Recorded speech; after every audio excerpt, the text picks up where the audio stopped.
All right, we are live. Hello, welcome. Thank you for joining tonight. So much stuff to talk about, some stories that I don't think you've heard yet that I'm excited to share with you. For those of you who are watching for the first time, you know the drill. You can go to patreon.com/Hemant to support the show. I appreciate that. You can also subscribe at friendlyatheist.com for the newsletter, and that helps a ton. Jess is here in the comments. She's moderating everything. If you have questions, comments, concerns, leave them in the YouTube comment section, maybe Facebook comment section, but we'll get around to them and we'll talk about them in between stories. So let's get started. Let me make sure everything is on and working, and we will start doing this.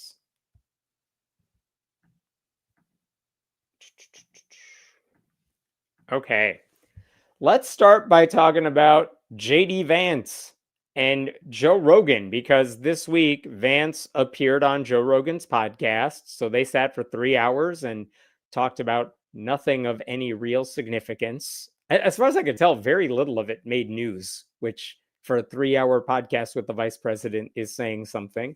But the thing I wanted to bring up is that one of the clips that did get around a little bit was that the two guys spent 10 minutes talking about the 10 commandments, specifically the Texas law requiring the 10 commandments to be put up on posters in public school classrooms. It's something Texas Republicans have been trying to do for several years. They tried it a couple years ago. It didn't work. They couldn't get it through all of the legislative hurdles, but they did get it through last year. There was a lawsuit filed. A federal judge said, "What are you doing? This is absolutely unconstitutional." And a few months ago, the Fifth Circuit Appellate Court, the most conservative one in the country, said, "We'll allow it." So as it stands right now, the 10 Commandments posters can go up. I mean, if someone donates them, they have to go up in public school classrooms. So this is what they were talking about.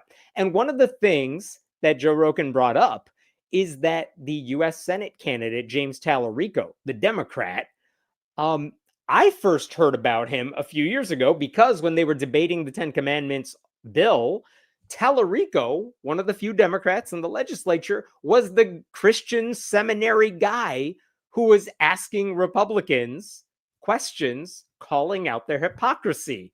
Like, we're not supposed to work on the Sabbath according to the 10 Commandments, but don't we all work on the Sabbath sometimes?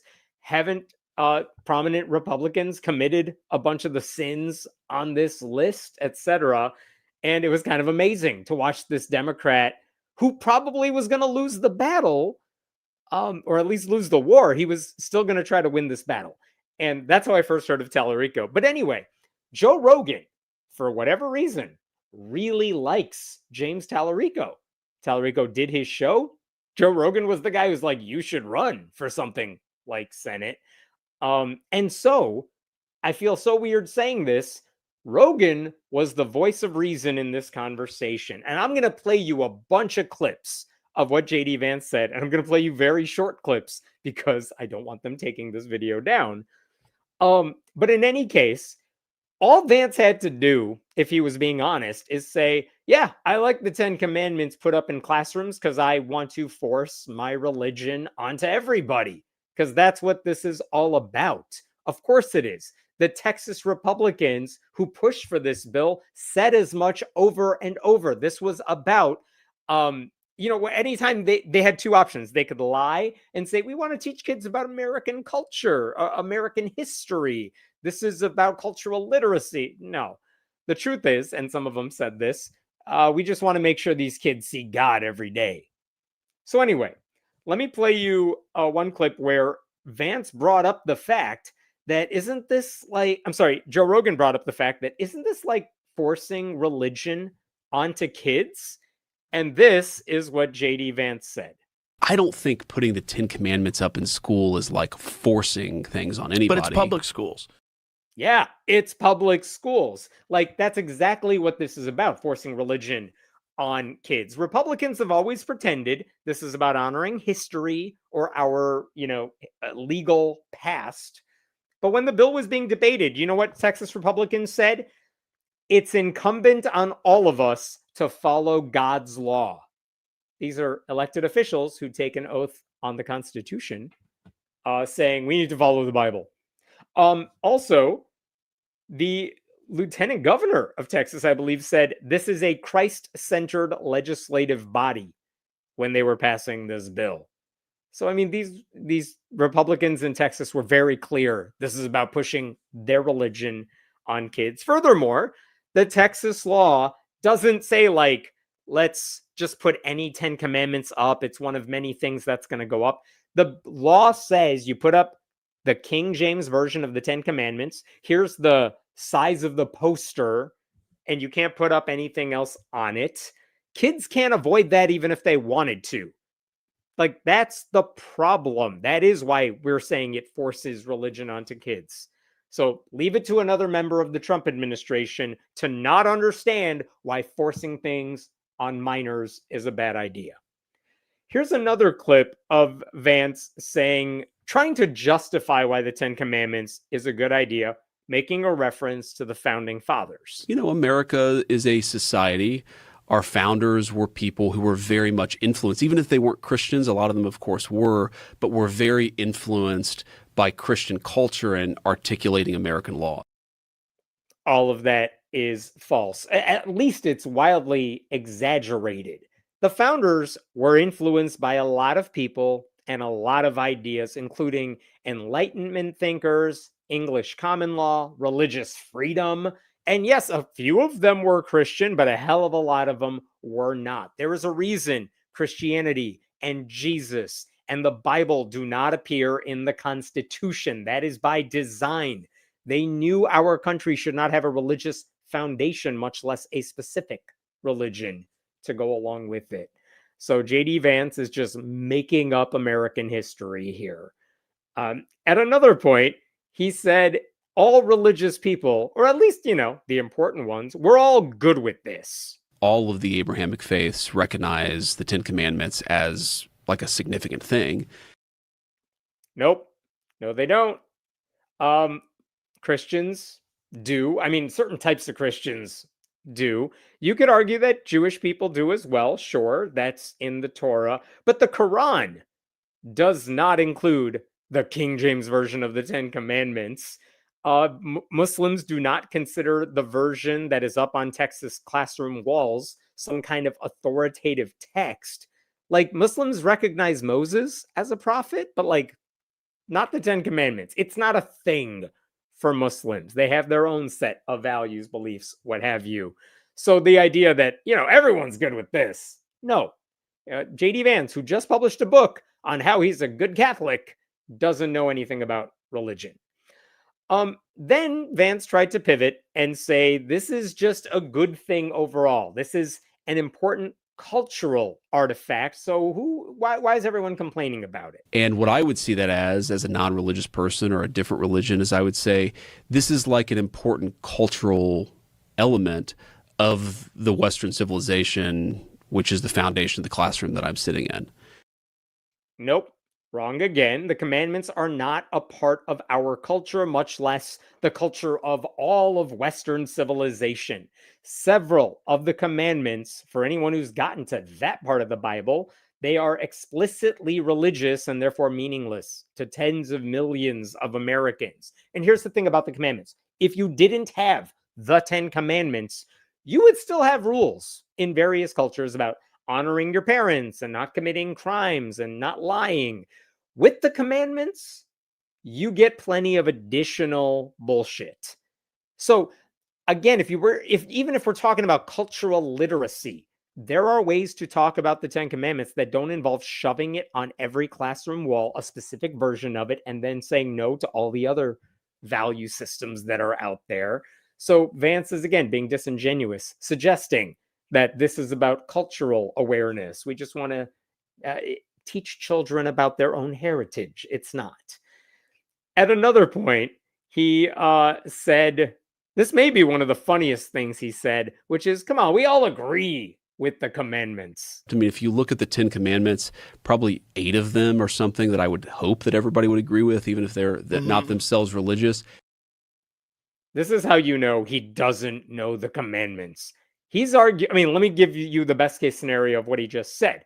He's saying, like, oh, well, like, when you look at a list like thou shalt not kill, everyone can be on board with that, right? Unless it's an Iranian school, in which case there are little children there, so it's got to go.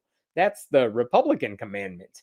But 8 of them, he doesn't know what they are. Even if everyone gets on board with don't kill, don't steal, honor your parents, whatever, the first 4 commandments by most religious traditions are the ultra religious ones, right?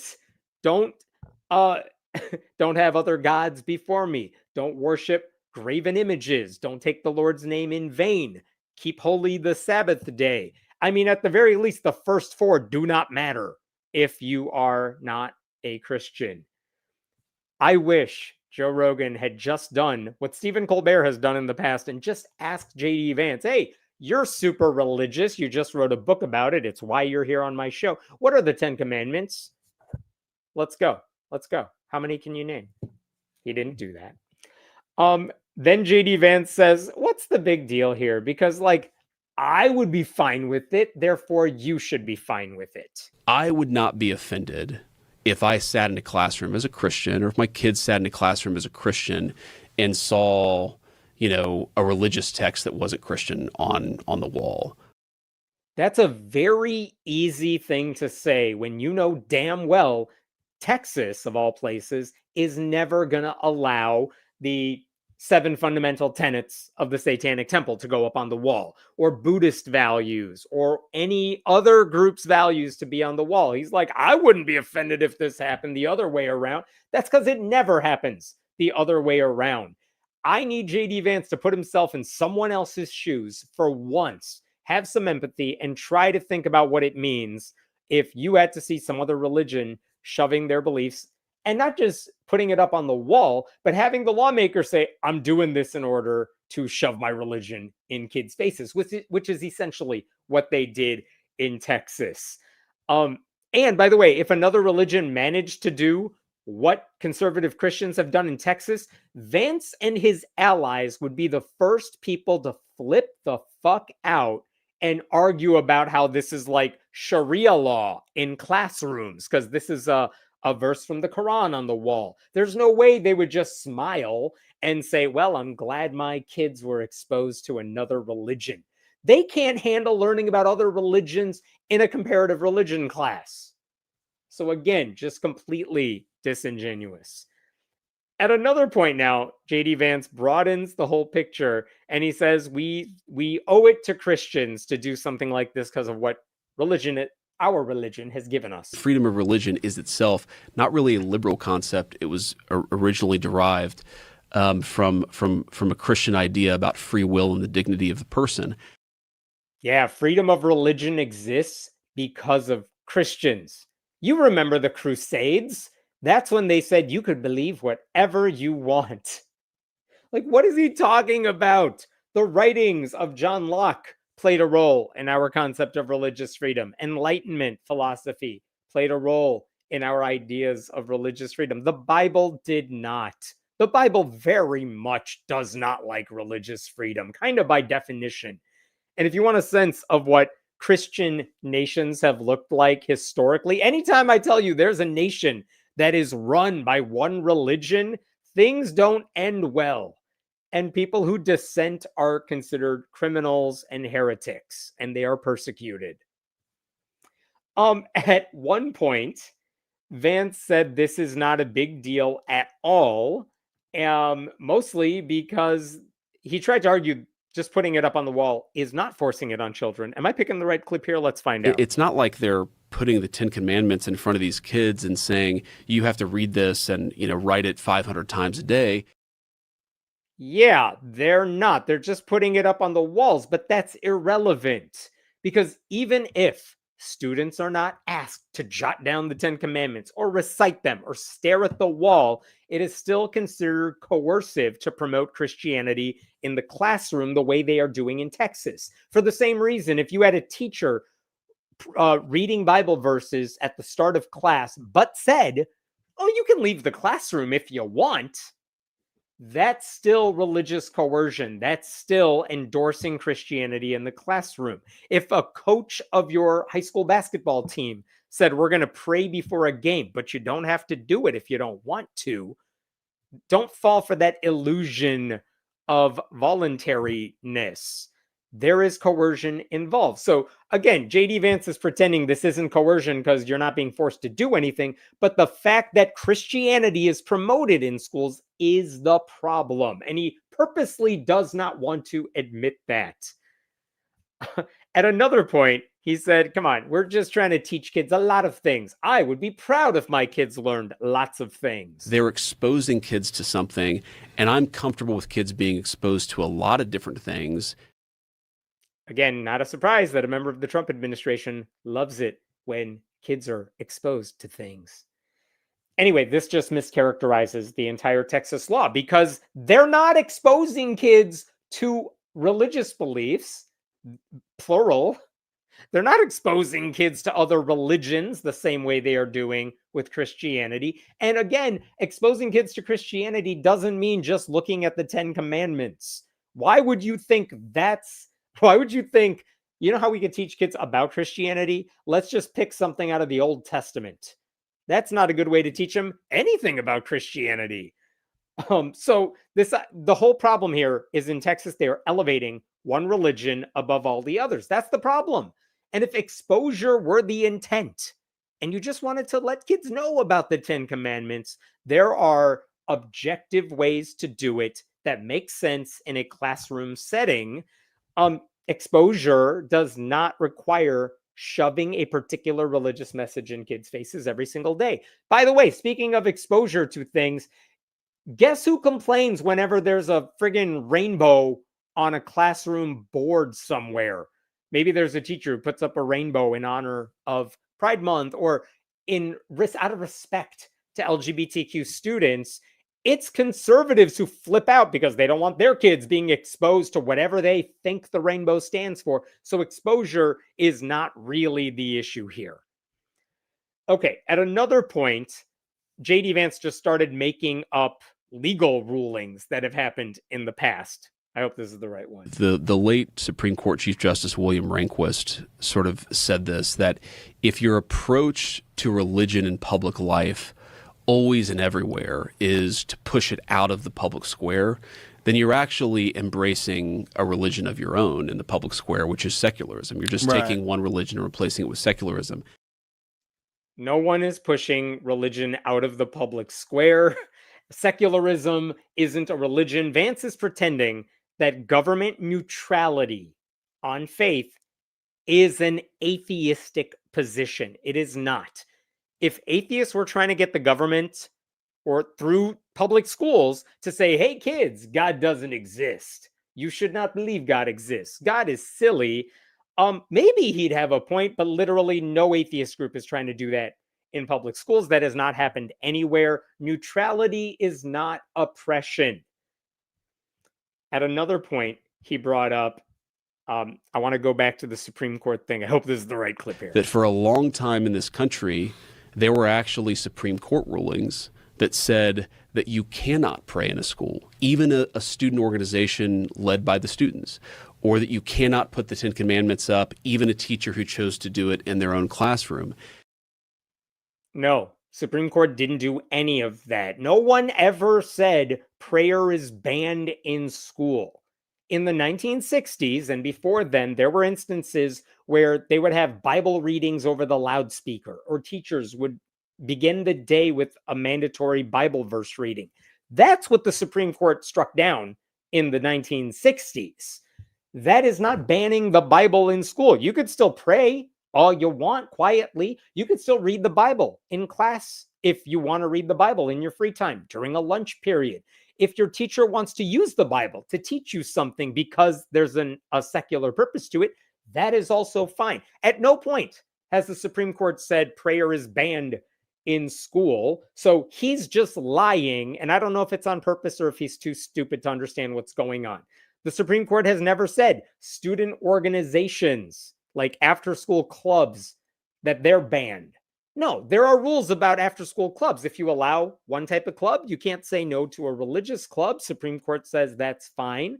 But like no one's banning Bible clubs from forming after school either. And Vance says like, oh, you can't put the 10 Commandments up. Even a teacher who wants to do it in their own classroom. Yeah, because you don't want any teacher indoctrinating kids in their religion. And by the way, that's also true of non-Christian religions too. You can't put religious messages on your wall to indoctrinate children, whether you're Christian or not. So this idea that, oh, it's hard for Christians because teachers can't put up the 10 Commandments on their own. He doesn't understand how the law works. He's the vice president. He went to Yale Law School. He doesn't understand this shit. At another point, J.D. Vance said the 10 Commandments law is necessary because we're correcting the Overton window. We've pushed too far in one direction. We got to move it back. I guess I just think the balance in our country the last 30, 40 years has actually been much more in the other direction, which is that we try to completely remove religion from the public square. Never happened. When have we removed religion from the public square? Right? That's something that only exists in the deranged fantasies of Christian nationalists and whoever's screenwriting all the God's Not Dead movies. Religion has never been removed from the public square. People can talk about religion all they want. You hear mayors and city council members where there are invocations. You hear members of Congress bring up religion all the damn time. They're not arrested for it.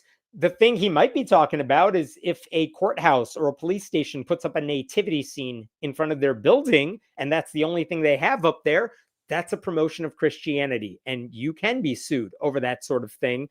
But it's not like you got to take it down either. You just got to say, oh, we have an open forum. And if other people want to put their religious things in front of our building, they're allowed to do that too. That's what Vance is complaining about. He thinks neutrality is oppression. He thinks if you allow other religions to do what Christians are doing, it's unfair to Christians. Also, he said, like, we have to correct the balance in our country from the last 30 to 40 years. The difference between what was going on 40 years ago, when religion was more commonplace, Christianity was more commonplace, is that we live in a society that recognizes today, more than the past, that, you know what, there are other religions out there. There are other people out there. We are a more diverse nation, and that's a wonderful thing. And one of the reasons people get miffed by the idea of Christian supremacy is because we see what people like J.D. Vance do with their faith. They use it to harm people. They use it as an excuse to be bigots. So Vance wants respect for his beliefs, even though he doesn't deserve it and his religion doesn't deserve it. And he has no desire to give that respect to any other group. There are a couple more things I want to say. He wants to pretend like he's the normal one here. All of you complaining about the 10 Commandments are weird. He's the normal one. Part of that is that if I'm in a 95% Christian community and my local city council wants to put up a nativity display on Christmas Eve, I'm okay with that. Yeah, I'm sure he would be okay with that. But here's the thing about civil rights. They can't be taken away just because a majority of people want them to be taken away. That's true of your religious freedom too. I don't care if 99% of your city is Christian. That doesn't give you a right to promote Christianity through the government. That's the whole point. By the way, that ought to be welcome for all the conservative Christians out there who rag on like Detroit, Michigan for having a lot of Muslims in the area. Guess what? Even if they took over city council, they would not be allowed to promote Islam. You know why? Because in our country, you don't get to shove your religion in people's faces when you're the government through majority vote. That's kind of how the law works. Again, Yale Law School grad, J.D. Vance. One last thing I want to show you is this clip right here. But I also don't think that the expectation should be that we tell religious people they're not allowed to be religious in the public square. Straw man. Who the hell ever said that to anybody? Who said you're not allowed to be religious? No one has said that. All the Texas Republicans can be as religious as they want. School teachers can be as religious as they want. There is a difference between saying you can be religious and allowing you to shove your religion in kids' faces in public schools, right?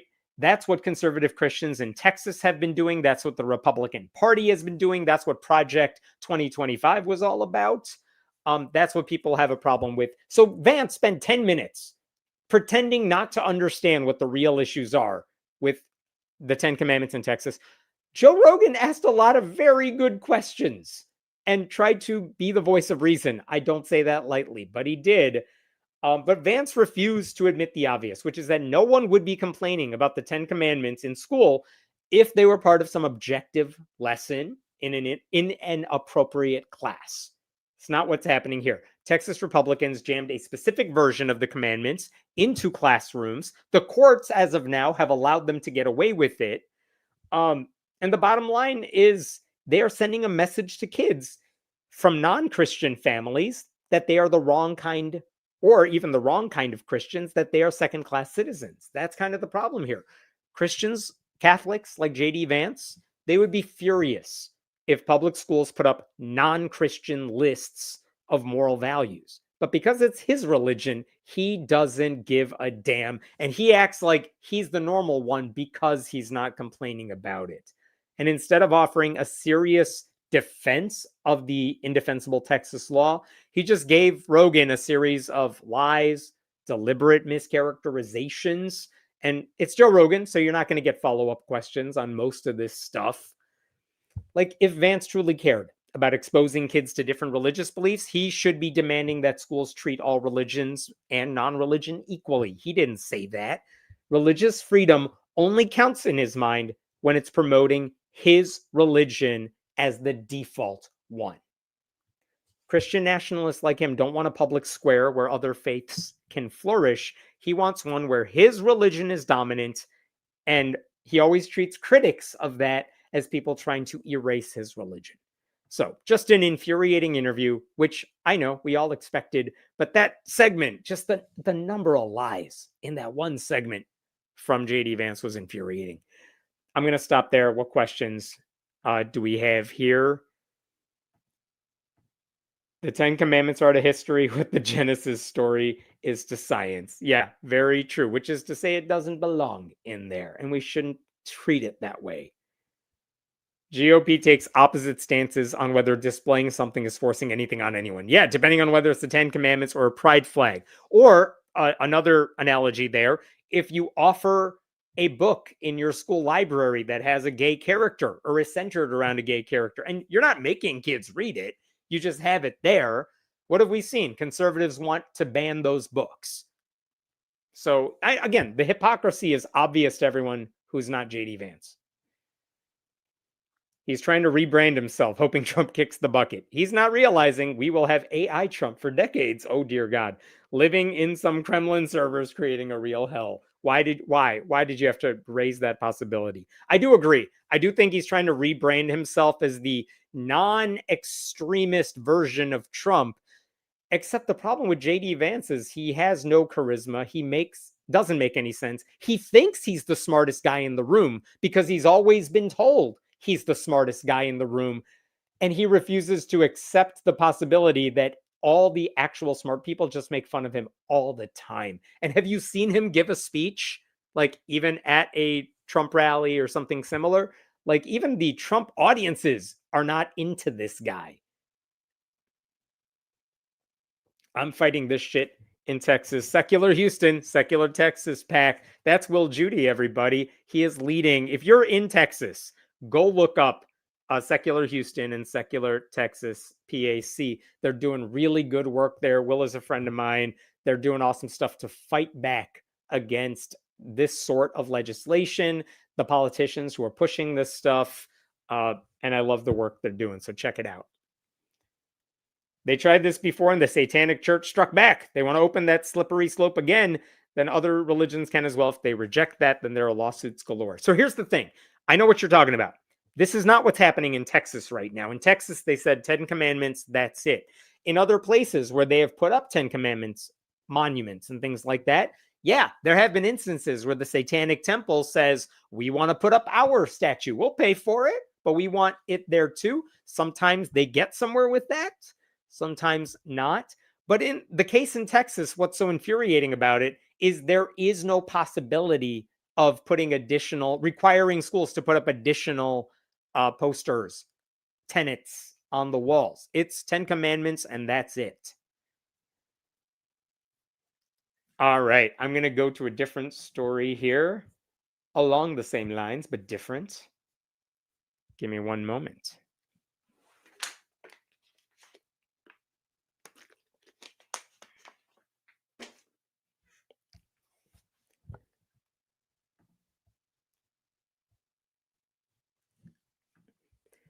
All right, let's talk about Arkansas because I want to show you something about Arkansas before I get to what I actually want to talk about, which is this is US News and they do their rankings and they have their methods for ranking states.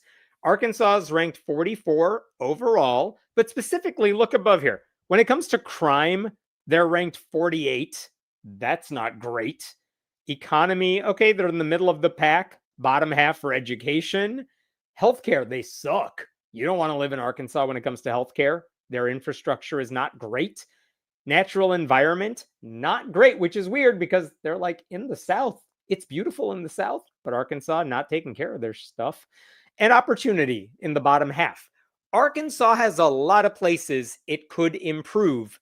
The problem, and this is why I bring this up, the problem is they keep electing Republicans who have no desire to make any of this stuff better. They don't care about education. They don't care about fixing crime or health care, right?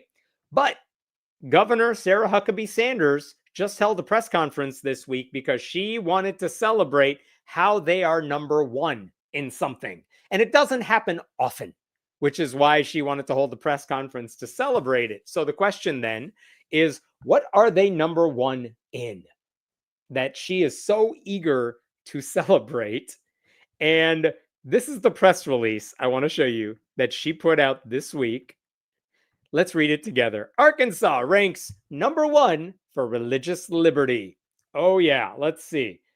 Governor Sarah Huckabee Sanders today announced Arkansas ranks number one in the nation for religious liberty, according to, oh, look at this, First Liberty Institute, the right-wing, like mostly Christian legal group, and the First Liberty Institute Center for Religion, Culture, and Democracy's Religious Liberty in the States. And that's too long. Don't make me say all that.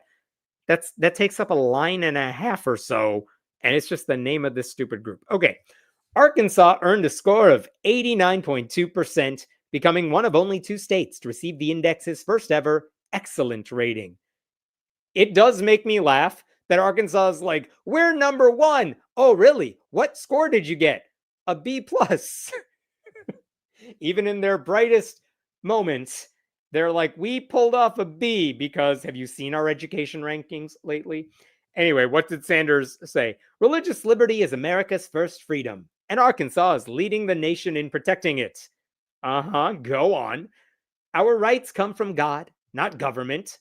She's the governor saying government doesn't do this shit. Our rights come from God, not government, and every American should be free to live according to their faith and conscience, as long as it's mine.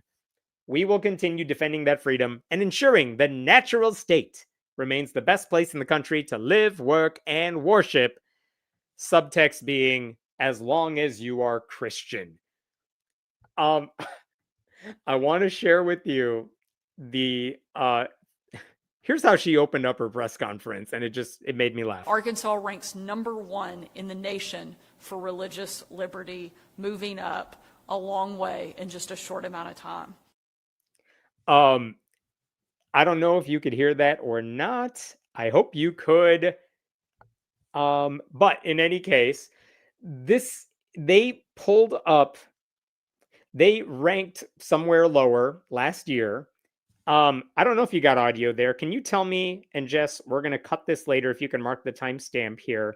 Can you all tell me if you heard that audio clip? You did. Okay, good. We'll figure it out. Just mark that time and we'll cut it later if we can.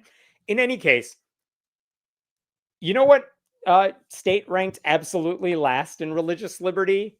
Can you guess? I don't think I would have guessed this at first, but New York was ranked number 50 which honestly, Governor Kathy Hochul and Zoran Mamdani, they should wear that as a badge of honor, given where the ranking is coming from. So here's the thing about this ranking from a right-wing group.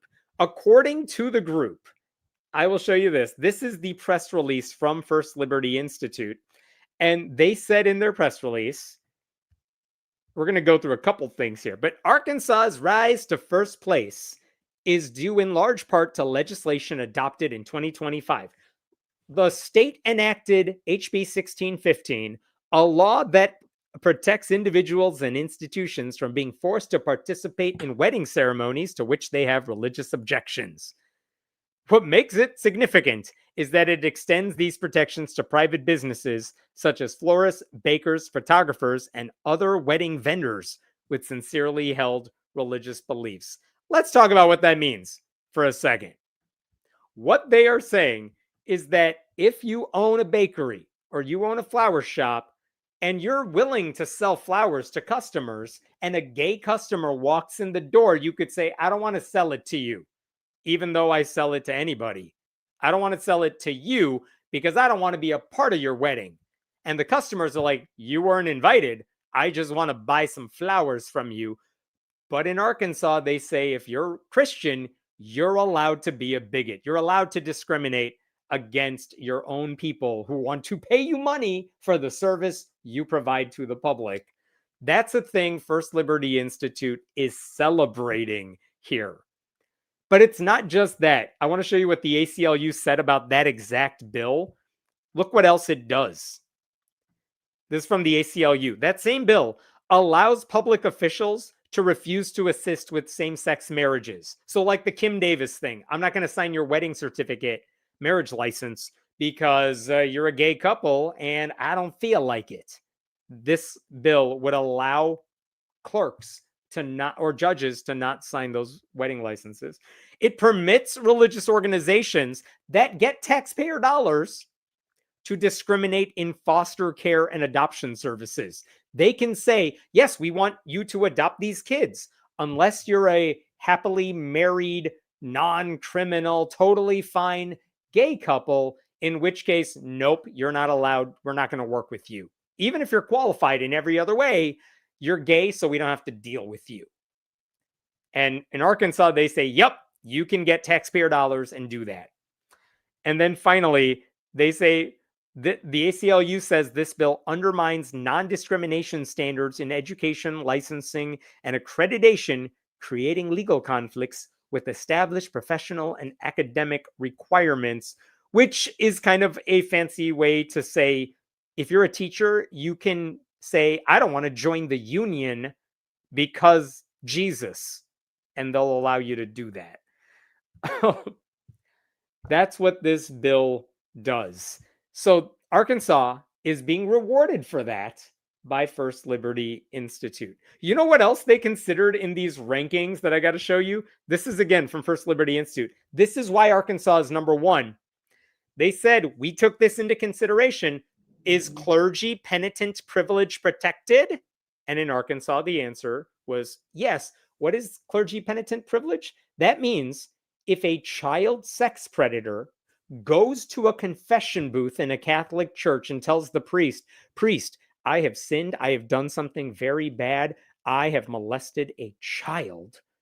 And the Catholic priest says, well, that's not great. You should say a Hail Mary or 3. But I'm not going to report you because this is secret and they can't make me say that to the police. That's what they're protecting in Arkansas. They think if you tell a priest a secret and it's like a holy secret, then those priests are not mandated reporters, even if a child's safety could be at risk. And secular groups have fought to undo that. They want priests to be mandated reporters, just like teachers and social workers. But in Arkansas, they say, if you're religious, you're allowed to keep it a secret. And we're going to protect you because fuck the kids. Who cares? That's one thing that gave Arkansas points. Here's another thing that they valued, according to First Liberty Institute. Houses of worship protected from closing. And what this means is, in the event of a pandemic, when things are shut down like they were in 2020, because you know what? This is an airborne disease, and we don't want people gathering in groups or talking. We want them to wear masks. We want them to socially distance. So we're saying you can't have any gatherings with more than a certain number of people. And that meant they shut down like mass gatherings. They asked churches, you got to be closed too. No gatherings of any kind. They allowed grocery stores to stay open because like people need food and you're not talking to each other in there, but churches were closed. Well, according to this, that First Liberty Institute cares about, doesn't matter. Doesn't matter if there's an airborne disease, churches must be allowed to remain open, even if that means the virus is going to spread even more and kill everybody. Who cares? They don't care if other people are put in harm's way. They're not going to make them wear masks or socially distance. Spread the diseases. If you're Christian, they let you do it. Here's another thing, since we're on the subject of how they don't understand how science works. Immunization requirement exemption. Basically, what they're saying is a lot of public schools say if you want to enroll in our public school, your kids got to be immunized. You got to be vaccinated. And in Arkansas, they want to make it so that if you say, I don't get vaccinated because I'm Christian, then they want to say the school can't hold that against you, which means your unvaccinated disease kid can come spread diseases and catch them and make it easier for the virus to spread among all the other kids. And I mentioned unions before. This is the thing about unions I wanted to mention. Non-participation in economic arrangements. They say if you're Christian and you just say, I don't want to join my union at my workplace because of my faith, you should be allowed to get out of it. So all of this that they were judging people on, it's a laundry list of right-wing grievances that doesn't ever take into consideration evidence, reality, science, what it's like to live in a pluralistic society. There's no attempt to understand why certain rules that benefit all of society, like vaccines, are more important than the religious whims of the most ignorant people in our society. But Sarah Huckabee Sanders, daughter of Mike Huckabee, was so excited to promote this that she held this press conference to honor her participation trophy. And in that press conference, I want to show you this clip here. She's basically celebrating the fact, not that this is supposed to be about religious liberty. She makes it very clear her job is to promote Christianity and nothing else. I signed Act 677 last year, protecting individuals who hold religious views on the fundamental biological differences between men and women. Thanks to the law I signed last year, we began placing copies of the Ten Commandments in classrooms and state buildings, despite liberal activists' lawsuits trying to stop us. So, yay, congratulations. She passed a bill that made life worse for trans people. She made life worse for other religious groups. I want to show you one more clip here, and then we'll talk about all of it. And in this administration, we don't just believe that Jesus is our living hope. We will always stand up for the rights of Arkansans who believe the same. This administration believes our rights come from God, she basically said, right? It's always her God. And she'll protect Arkansans who believe the same, which is they have to be Christian too. That's what religious liberty means to her. It means protecting conservative Christians and nobody else. Because Arkansas is not a welcome place to be if you are Muslim or atheist or honestly even a progressive Christian. Just to remind people who don't recall this, Sarah Huckabee Sanders has routinely promoted Christianity using her position as governor of the state. Just last December, this is the message she sent out just before Christmas. She sent out a memo basically saying we're shutting down the government on Christmas and on Friday, December 26th, which, by the way, would be fine. I think pretty much every state and city government did something like that because it's a religious holiday for a lot of people. And you know what? It's winter. Take some time off. All she had to do was say, hey, we're going to take Friday off as well as Thursday. She didn't do that. Look at what she wrote. She made a whole statement like summarizing the Bible story Jesus, Bethlehem, Son of God. On that first Christmas, Christ's arrival was unassuming. We give thanks for the arrival of Christ the Savior.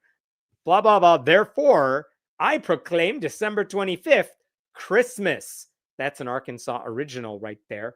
And she also said, I further declare the state capitol and state offices will be closed on Friday.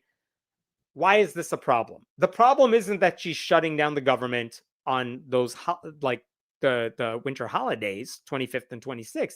The problem is she's acting like this is a chance for her to do a religious proclamation. That's the problem.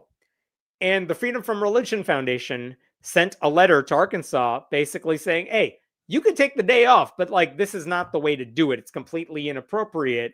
And she responded by acting like she was a victim of religious persecution, saying, I will not take down my memo. I will, quote, do no such thing. Because she thinks her job is to promote Christianity. Her father was the exact same way.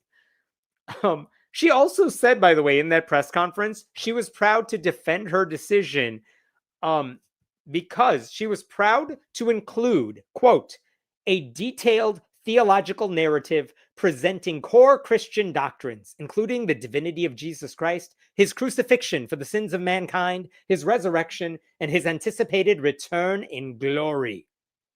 This is in the press conference to celebrate religious liberty. So while she was accepting this like religious freedom award, she was proselytizing from the podium. And I don't know if that's the podium she paid like tens of thousands of dollars for using taxpayer dollars, but whatever.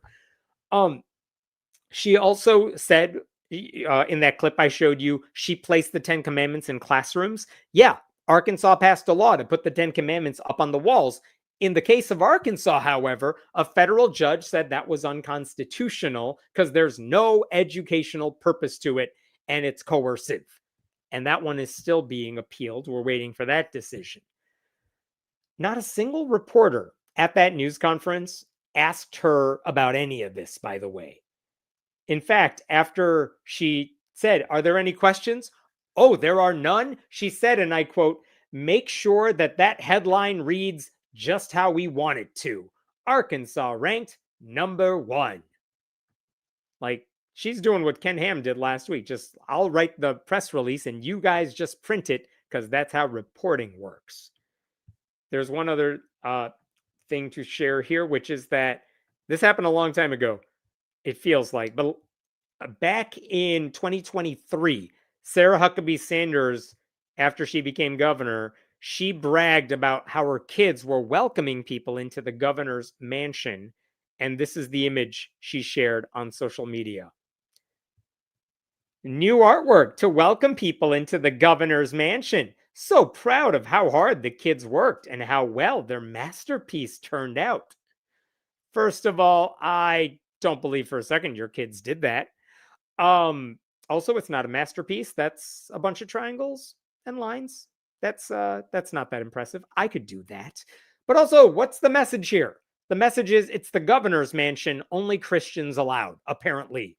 I guess if you're a Jew and you walk on it, or you're a Muslim and you walk on that, it'll burn you. I don't know how it works. And beyond even this, Sarah Huckabee Sanders has promoted a voucher program that takes millions of dollars of taxpayer dollars and gives it to private religious schools. She fired the entire state library board because they weren't doing enough to ban books. She isn't interested in religious liberty. She's interested in Christian privilege. That's all she's trying to do here. By the way, I forgot about this at the time, but I remember this when Sarah Huckabee Sanders was speaking. There are like 7 states where the constitutions still say something like atheists aren't allowed to hold public office. And it's not enforceable, but this is real. In Arkansas, in their constitution, Article 19, Section 1, it says, no person who denies the being of a god shall hold any office in the civil departments of the state, nor be competent to testify as a witness in any court. So we can't be witnesses and we can't hold public office. Now, that is not enforceable. The U.S. Constitution supersedes that. It means nothing. But it's still on the books. You would think a state that's being honored for religious liberty would say, hey, you know what? That is a relic of the past that we do not support. So we should at least take steps to remove that from our Constitution, even though it's vestigial, it can't be enforced, whatever. Of course, they're not doing that.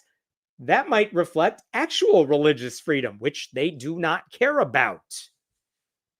So the bottom line is this whole ranking that they got, this number one ranking, it's a joke. It doesn't measure religious liberty in any meaningful sense. It measures how thoroughly a state has embraced the policy wish list of the religious right. And if lawmakers let conservative Christians discriminate against LGBTQ people, weaken public health protections, funnel taxpayer dollars to religious institutions, and inject Christianity into public schools, they get bonus points from First Liberty. And they said this at the press conference. First Liberty's people said the goal in setting these benchmarks is to create a sort of arms race between states, that they want the number one ranking, so they're going to promote Christianity the same way Sarah Huckabee Sanders is. Muslims are not welcome in this vision of religious liberty. Neither are atheists, neither are Hindus or Catholics or Christians who dislike her brand of politics. But this is what religious liberty looks like when you're a conservative Christian. So I don't know, congrats to Arkansas on winning a contest where everything is made up and the points don't matter, right? It just exposes how superficial and pathetic the religious rights definition of religious freedom has become. All right, I will stop there. What questions we got here? So if you're number one in religious freedom and in the bottom half of everything else, doesn't that mean the former is, I don't know, a bad thing? You're connecting some dots here. Yeah. Again, New York is number 50, and they got the Muslim mayor. They got all kinds of religious beliefs in their state. I don't know. They seem to be doing just fine when it comes to religious freedom. Like Mamdani has even met with like the Hasidic Jews in New York City. It's fascinating. It shows how monumentally corrupt this thing is. New York has more religions represented than probably anywhere in the entire world. Very true. Because again, if you're not in a religious majority in a big city, whether it's New York City or anywhere else, you are welcome. You're part of the landscape there. They want you there. Not in Arkansas, not in a lot of southern states. Thou shalt not kill, except when you decide not to get vaccinated. Yeah, you would think the vaccination thing would contradict the Ten Commandments there, but they haven't connected those two dots. Conservative Christians still think vaccines are evil and like raw milk is good. Like the anti-science is catching up to them real fast. So if a non-Christian becomes governor, they get to remove that cross mural. Well, interesting. I mean, the answer to that question is yes, they could erase the cross mural from the governor's mansion. But in South Carolina, you could look this up. A friend, Herb Silverman, ran for governor in South Carolina years ago, like maybe 1990. And he did it specifically because South Carolina had the same kind of provision in their constitution. And the only way to kind of force a court to nullify it officially was to become governor. So he ran for governor, and his slogan is the candidate without a prayer, because he ran as an atheist. Fascinating story. I love that guy. But it goes to show, like, even if it's unenforceable, the fact that it's on the books should show you this state does not care about religious freedom. Oh, thanks for that donation. She's a Christian supremacist. Yes, and also yes. Very true. Okay, going to get to a different story here.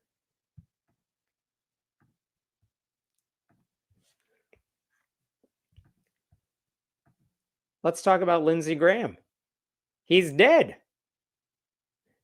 I mean, he's not the senator I was expecting to go, like a lot of you, but like, all right, I'll take it, I guess. Like he died from, they said initially he died from a brief and sudden illness, which my first thought was, well, it wasn't a heart attack because it's Lindsey Graham.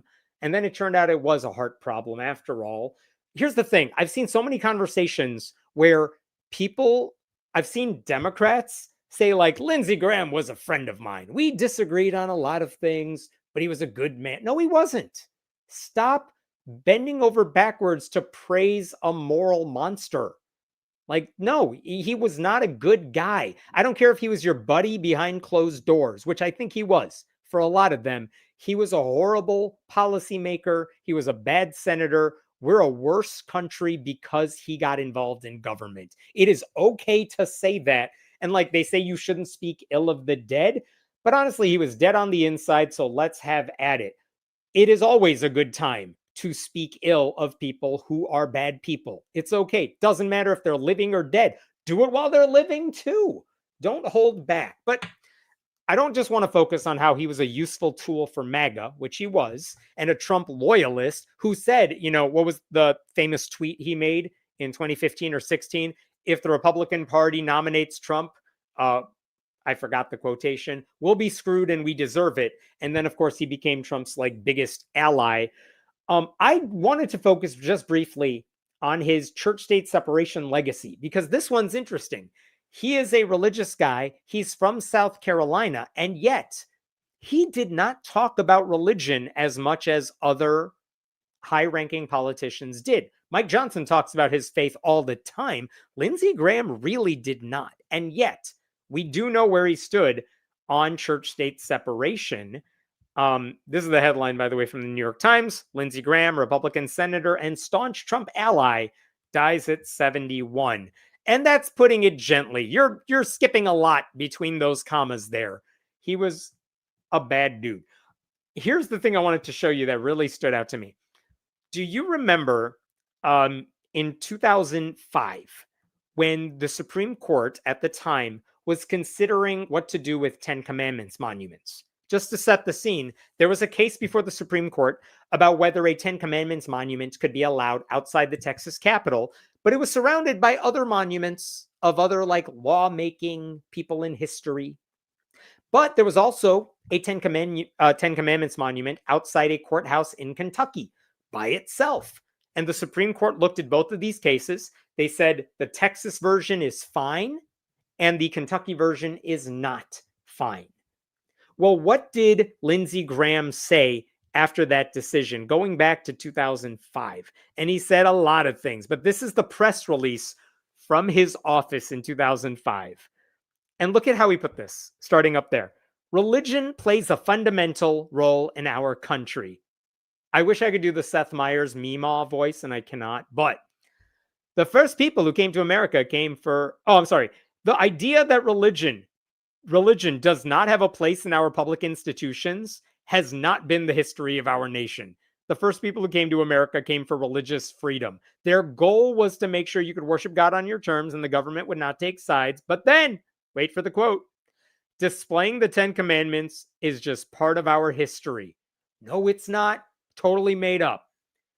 Our founding fathers openly embraced God in their debate when writing the Constitution. No, they didn't.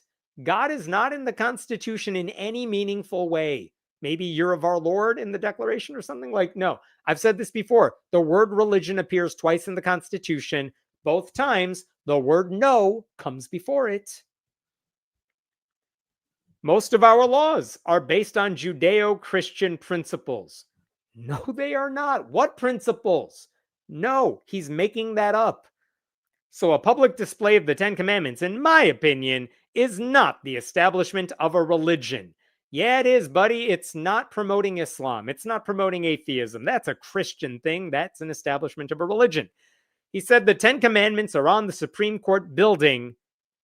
Yeah, kind of. However, the Supreme Court building is full of lawmakers throughout history, and they throw Moses in there for no good reason. But that is not a justification to push it in classrooms, to push a monument on public property. And he says, as the presiding officer of the Senate, right behind us, it says, "In God we trust."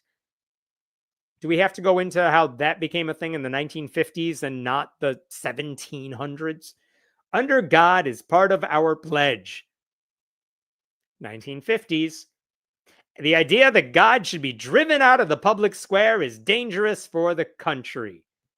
If you're not allowed to put up a monument of your religion on public property, that is not oppression. That does not mean you've been driven out of the public square. Tell me when they're punishing Christians for existing, and we'll have this discussion. But again, just like with the other stories we talked about today, Lindsey Graham thinks religious neutrality is oppression. No, it's not. But this is what Lindsey Graham really represents. That's the idea that he carried for so many years when it came to religion in government. Like, it's not just rhetoric either. I know his brain is broken, but it's not just rhetoric. And it's not just 2 decades ago. Because in the Senate, he routinely confirmed conservative judges who shared his views about Christianity and the promotion of Christianity. He's the reason, one of the reasons Brett Kavanaugh is on the Supreme Court. He's voted for all the Supreme Court justices and lower court judges who have made it so that the government can endorse Christianity pretty much any way it wants. And he's opposed judges who say, no, we should actually have religious neutrality. And I respect church-state separation. The Supreme Court today is far more willing to allow government-sponsored prayer and religious displays on public property and public funding for religious schools and religious institutions than they were when Lindsey Graham first entered the Senate. And he is one of the reasons why. So it's not that he talked about religion all the ways Mike Johnson does, but he knows, and he always knew, that promoting conservative Christian ideas as a senator was always going to play well to his extremist South Carolina voter base, even if it hurt the entire country as a whole. He just didn't give a shit because he was an opportunist. His replacement, his sister, she's not going to be any better or worse than he is, but his replacement, whoever wins that Republican nomination in South Carolina, is arguably going to be worse because that's what you need to win a primary in a red state these days. So I'm just saying, while we're all busy reminding each other of how horrible Lindsey Graham was, I just want to remind you that in addition to the Trump bootlicking of it all, he was also an enemy of religious freedom. And I don't want you to forget that when you forget Lindsey Graham in the very near future. All right, I'll pause there for now. What questions we got here? Graham doesn't deserve to have his idiocy repeated. He was forgotten before he was buried, as he should be, and his legacy is deadly, hateful, un-American crap. You know, here's the thing. I think you're right. I don't think he'll be remembered for very long. And I think within like 10 years, younger people are going to be like, who the hell was Lindsey Graham? Even Trump, when he was doing interviews this week and they asked him about Lindsey Graham, he had like nothing to say about him other than he came around and supported me and he played golf with me sometimes. Like, that's his biggest fan, Donald Trump. And Lindsey Graham couldn't even get a decent eulogy out of the guy. So, whatevs. All right, I'm going to jump to another story. This is one I don't think you have heard, and I think you are going to be appalled by the next story.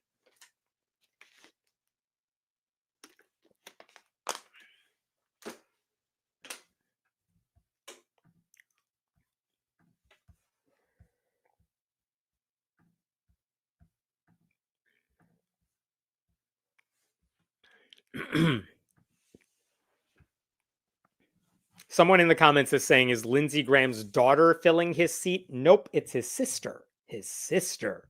Which honestly, I did not even know he had, but all right. Okay, I'm going to tell you a story. I want you to, if you're watching this, just bear with me for a couple of minutes before I get to why I'm sharing this story. So I want to talk about Idaho. A few years ago, after Roe v. Wade was overturned, Idaho, very deeply red state with a Republican supermajority, they could kind of pass whatever law they wanted, really. So they passed a near total abortion ban across the state.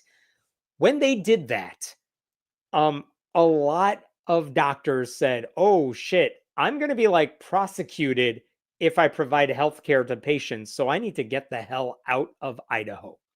So they left. In fact, according to one study, I want to show you this right here, they found that Idaho lost 35% of its doctors who practice OBGYN.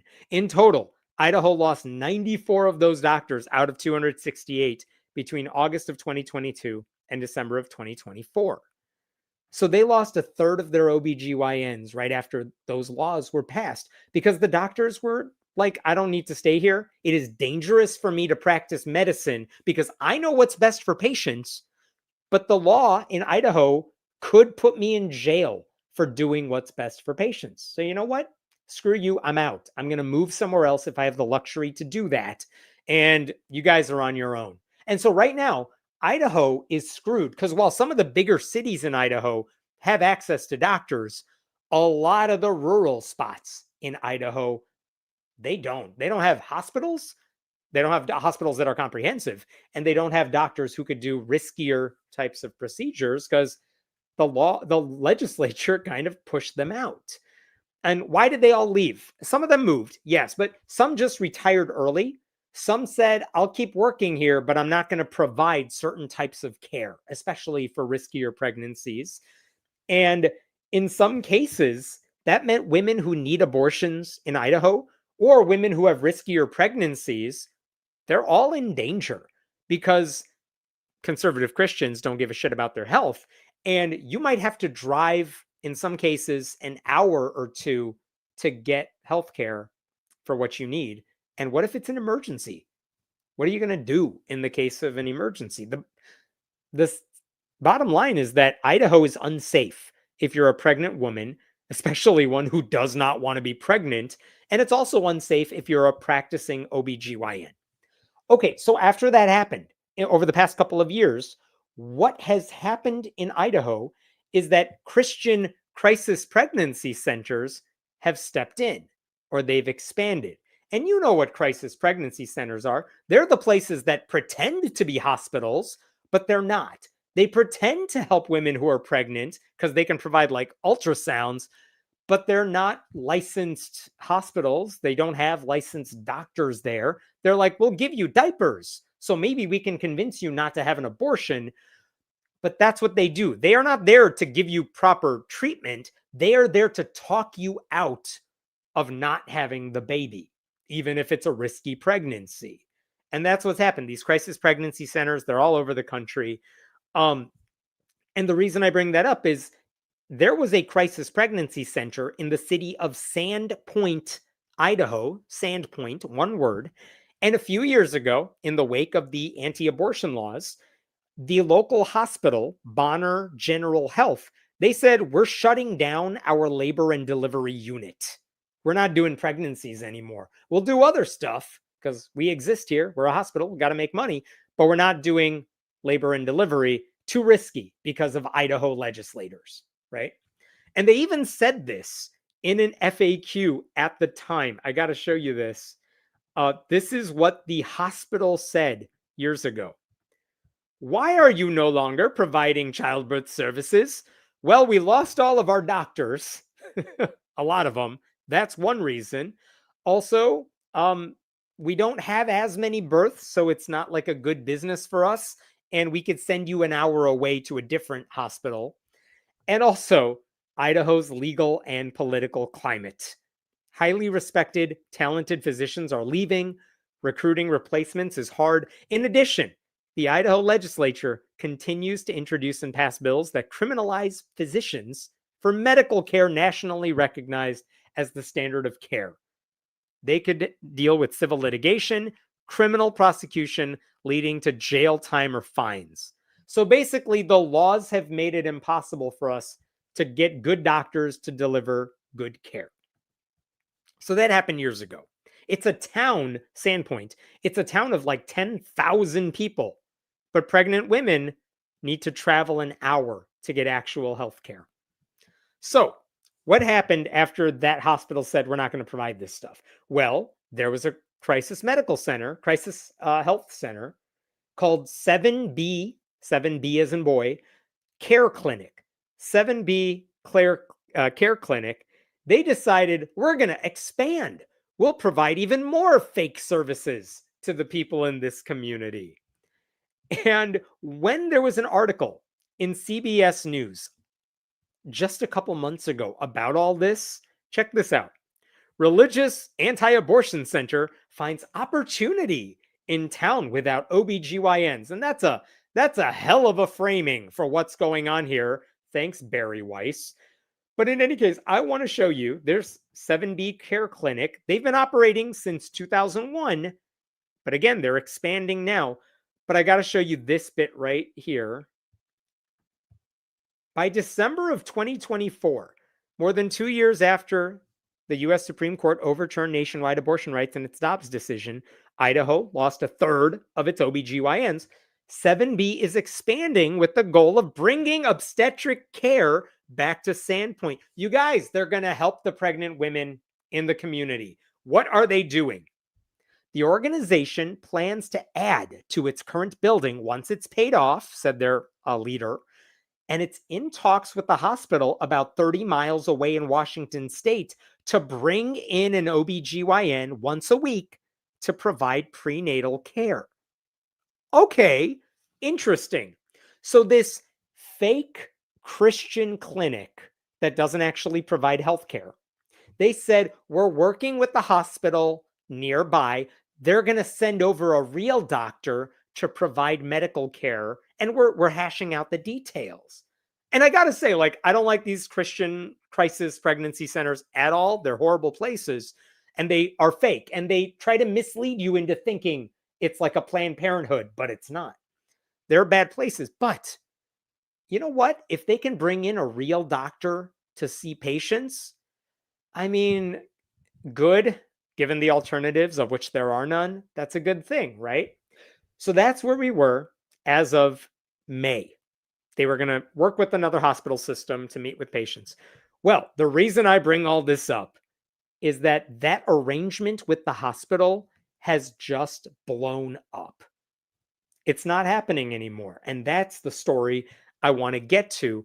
And I just found out about this reading a story from Range Media, a really good article by Sophia Mattis Aldis. And essentially, what happened here, let me explain this. If you look at a map of Idaho, you know that it has a panhandle that touches Canada. Well, Sandpoint is like right in that panhandle, and that means they're very close to the state of Washington. So they asked a hospital facility right at the eastern edge of Washington state. It's called the Newport Hospital District. Hey, can you send a doctor over here to Sandpoint once every 2 weeks?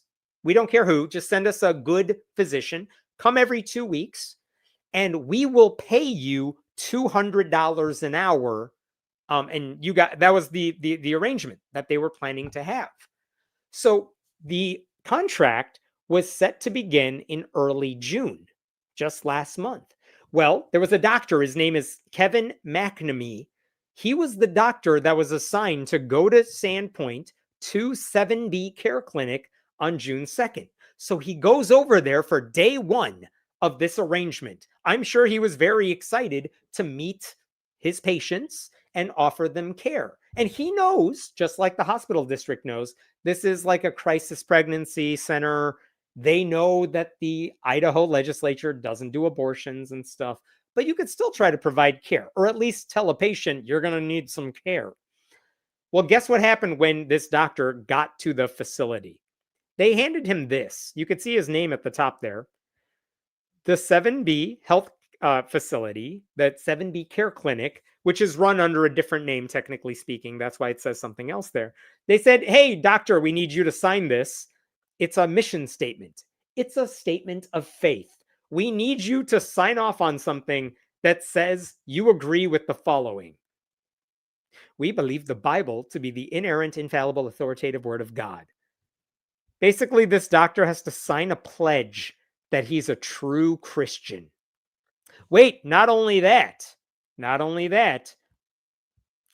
it also says, I love this.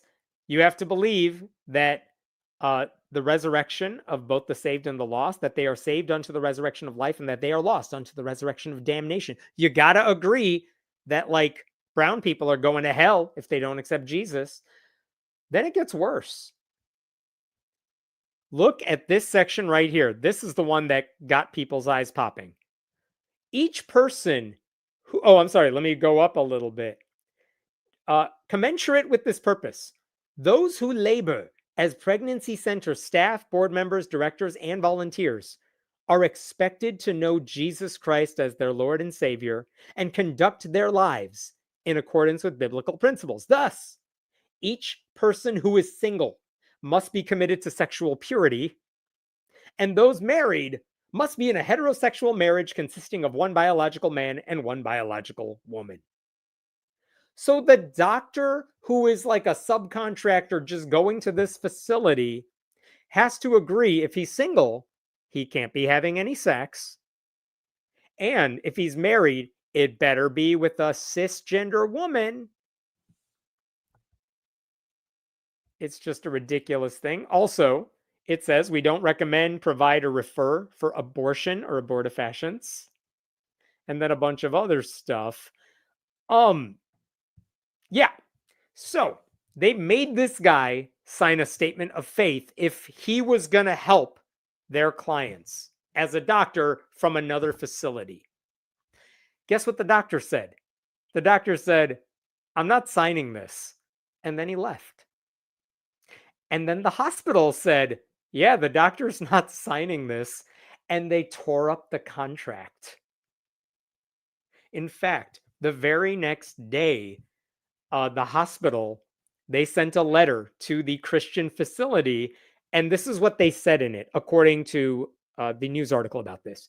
The district was not informed during negotiations that its providers would be required to individually subscribe to religious doctrines, ministry principles, or additional conditions of participation. And a week later, June 10th, 7B Care responded to the hospital, and they're like, how dare you imply that we sprung this on you? We totally told you this is what we were going to do. And they do have a copy of this letter she wrote to the members of the board of the hospital. We were surprised by the assertion that the statement of faith and the statement of principle were not disclosed prior to execution of the agreement, or that their existence was concealed during negotiations. Life Choices Pregnancy Center has always operated as a Christian faith-based ministry, blah, blah, blah. At no time did we attempt to conceal our religious nature or the values that guide our ministry. And this is where it gets very interesting. During the negotiation process, I specifically raised the issue of our statement of faith and asked whether participating providers would be willing to sign it. Dr. Renke, I don't know who that is, Dr. Renke said that all were Christian and it would not be a problem. I don't know how he knows that about all the doctors. Maybe he just assumed we're in Eastern Washington, they're probably all Christian. So like it's not an issue for Christian doctors to work at a Christian facility. I'm assuming that's kind of how that conversation went. Additionally, copies of the statement of faith were provided to someone from the hospital at a meeting held in April. They distributed the copies to those in attendance.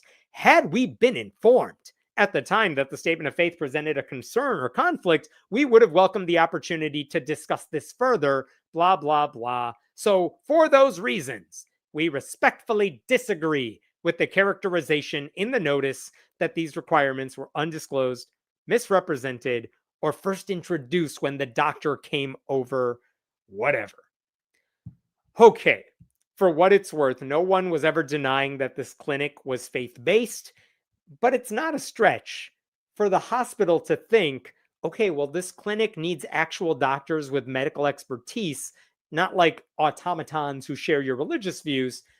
And one of the things I do want to show you is that the CEO of the hospital actually told, she said in a statement, I just want to show you this from Range Media. Look at the top line.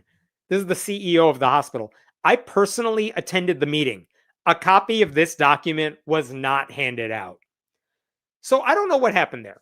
It is possible that when they were negotiating this deal, the clinic said, here's like our contract or whatever. And it said like statement of faith, but maybe everyone at the hospital thought, well, this applies to like you guys. We're doing you a favor here. Like, we don't care what you believe. We're not here to tell you how to practice your faith. But like we're not employees of your facility, so maybe this doesn't apply to us. It's possible that happened.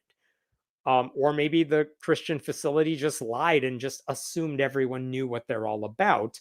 But again, the thing about crisis pregnancy centers is no one knows what they're about, and that's their superpower. They lie to everybody about what they do. So I don't know what happened there. But I will say, I'm applauding this hospital for saying, we're not playing your game. If you are demanding that our doctors have to be your kind of Christian to help you, and our doctors have to be anti-gay and anti-trans to help you, and our doctors can't even provide health care because you won't allow them the full range of options, like, you know what, we're not going to work with you. Go figure it out yourself. I mean, sorry to the women in the community who won't get the help they need, but like that's an Iowa legislator fault. Blame the elected people. Blame everyone in Idaho who votes for Republicans. This is their fault. But it's unfortunate that pregnant women won't, in Sandpoint, won't be able to get easier access to the help they need because of Republican politicians and a Christian ministry that falsely believes they can do it all on their own. But it shouldn't be surprising to anybody. This is what happens when anti-abortion ideology replaces actual health care. So just to summarize, Idaho Republicans drove a bunch of OBGYNs out of the state by threatening them with prison to do their jobs. This crisis pregnancy center, a misnomer, they stepped in to fill the void, even though they don't do all the stuff a hospital does. And then they're like, oh shit, we can't do everything. Let's ask some real doctors to help us. But they made it so that those doctors had to sign a contract with a million strings attached. And the doctors are like, no, we're not doing it. We're better than you, as they should. And so instead of helping to repair the damage caused by Republicans, 7B Care has proven why clinics like theirs are not substitutes for legitimate medical facilities. They're like Catholic hospitals. Their first obligation is to religious beliefs, not to patients' needs. And this is not isolated. It's happening in Idaho here, but it's happening all across the country in red states where, because of Republicans at the national level, there is less funding for hospitals. A lot of hospitals have had to shut down, especially in rural areas. And because of the overturning of Roe v. Wade, you can't get abortion care, reproductive care in a lot of states and a lot of places. And doctors who are there to help patients cannot help them because politicians and Christians are getting in the way. This is what happens every time people who don't value women's health take control of women's health. It's infuriating. I will stop there. What questions we got here? Well, they'll always have potatoes. And you know what? And if that helps you with your pregnancy, good for you. It's not a good business for us, should never be an excuse for not providing healthcare. Besides the point, but just wanted to say that. You are absolutely correct, and I hate our healthcare system, and kudos to Canada and everywhere else in the world for doing it so much better than us. But yes, in the dystopian hellscape that is the American healthcare system, I get it, but also that is a shitty reason for not providing healthcare. Healthcare providers frequently get sued, named in blanket lawsuits, and are required to have insurance. The insurance rates for OB/GYNs are highest in all of medicine. Absolutely true. You want doctors to go into that field because it's a hard field to get into, even among doctors. That is not necessarily one people are clamoring for. So the fact that Idaho pushed out a third of theirs is ridiculous. And I know what I'm talking about because I'm brown. I did go to med school for a year. That should count for something. What would happen if a worker was a trans man in a marriage with a trans woman? I believe you have not identified a good logical error, because I think they said something about you got to be biologically male or female. And so the fact that someone is trans, they just want nothing to do with you. All right, I'm jumping to another story. Give me a moment here.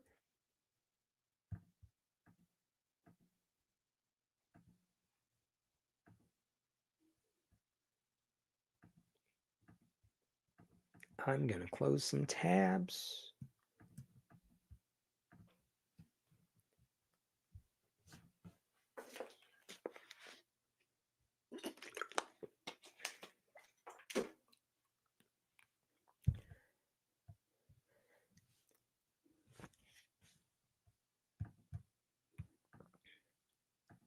Okay. I got an update for you on a story I first told you about a year ago or so, but there's been a big update. It involves a federal lawsuit, but it involves understanding the story of what happened to a librarian in Louisiana. And here's what happened. There was a man named Luke Ash, ASH. He got hired at the East Baton Rouge Parish Library last year as a technician. I'll be honest, I don't know what a library technician does, but it's more behind the scenes stuff. He's a staffer at the library. Okay, fine. So here's what happened, according to news reports. He was having a conversation with one of his coworkers last year, and they were talking about a new employee. And Luke Ash used the pronoun she to describe that person. The coworker said, "Oh, no, that person goes by he." That's it. That's the end of the conversation. And Luke Ash is like, "Well, that's unacceptable. I will not call this person he because according to his lawsuit, I will share this with you here.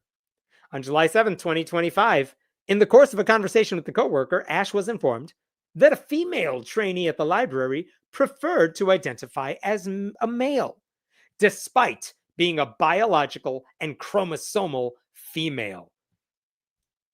I always want to know, how do you know that?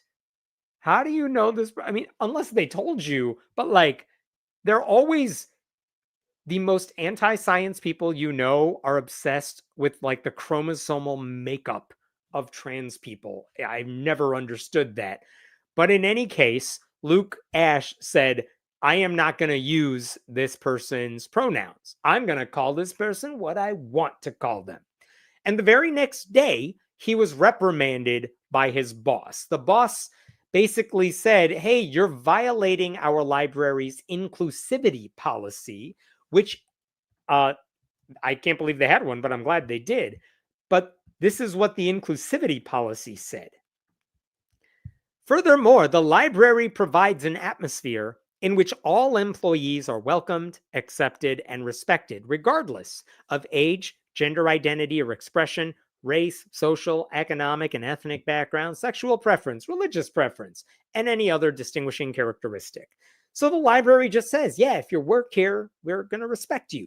And we expect everyone to respect each other, which, I don't know, that seems normal and fine, right? I don't know why that's a big deal. And also, in this inclusivity policy, it says all employees have the right to be addressed by their chosen name and pronouns, and dress in a manner consistent with their gender identity and expression, and decide if, when, how, and with whom to share personal information regarding gender identity, gender expression, medical history, and any other confidential information, and I guess your chromosomal makeup. So Luke Ash saw that. He signed to that. I mean, when he became an employee, he signed that inclusivity policy, but the library's boss said, hey, you're not following our policy, so warning. And Luke Ash said, I'm still not going to do it. I'm not calling this person by their pronoun. So he got fired. And the library officially said that the reason they fired him, I'm sharing this with you, also from the lawsuit. On July 10th, Ash was informed that he was being terminated because it was, quote, not working out for the work culture. Yeah, because like when you're being an asshole to one of your colleagues, you're bad for team morale. So they're getting rid of you. I mean, that is exactly what he deserved. But that is not how Christians have been spinning this. When I raised this issue last year, one of the things that happened is that this guy, his job at the library was not his only job, because it turns out he has another job in Louisiana. He's the pastor of a small Baptist church. And he only worked there for a couple of months, and he decided to take a side job at this library. I don't actually know which one's his real job and which one's his side hustle. And part of me, when I made this video last year talking about this guy, I wondered, this guy is a fundamentalist Baptist preacher. I assume I know what he thinks about LGBTQ people. Is it possible that he got a job at a public library and signed off on an inclusivity policy because he knew that this sort of thing would happen and that he was going to take a stand and he knew he would get fired because he wanted to file a lawsuit? That is a very tinfoil hat thing of me to say, but I did wonder that. But in any case, as soon as he got fired from the library, he ran right to his buddies in the conservative Christian movement because I don't know this for a fact. I wonder if he heard about Joe Kennedy, the football coach in Washington State, and all the attention he got for like demanding the right to pray at midfield after football games. Or he saw that college student, Samantha Fulnecki. The timeline doesn't work there, but I'm just saying, someone like Samantha Fulnecki in Oklahoma who writes a shitty essay and then tells every right-wing politician in the country that I got a 0 because they hate Christians. And I wonder if that mindset is what this guy was thinking, because shortly after he got fired, look who chimed in. You had the Attorney General of Louisiana saying Louisiana law prohibits discrimination based on religion in the workplace. This was a public employee in a taxpayer-funded public library. Government cannot force you to violate your conscience or deeply held religious beliefs. This isn't California or New York. In Louisiana, a Christian has rights just like anyone else. There are more Christians in California and New York than Louisiana. She wasn't the only one who chimed in. Governor Jeff Landry chimed in. He said Louisianans should never lose their job because they refuse to lie. Louisiana is the real world, is it? And in the real world, preferred pronouns don't exist, only biological ones. And the funny thing about that is he's quote tweeting libs of TikTok where it says he was just fired. That's a preferred pronoun. Anyway, my point is, Luke Ashe, as soon as he got fired, he had the whole cavalry come in. The Attorney General of Louisiana, the governor of Louisiana.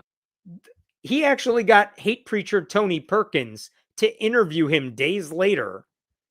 And Harmeet Dillon, who works for the U.S. Department of Justice now, chimed in like, oh my God, what?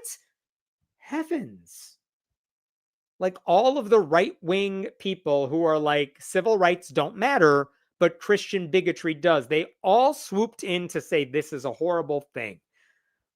And here's the thing. At the time, they weren't doing anything about this. He did not file a lawsuit. He was just making the rounds in the Christian world to complain about this.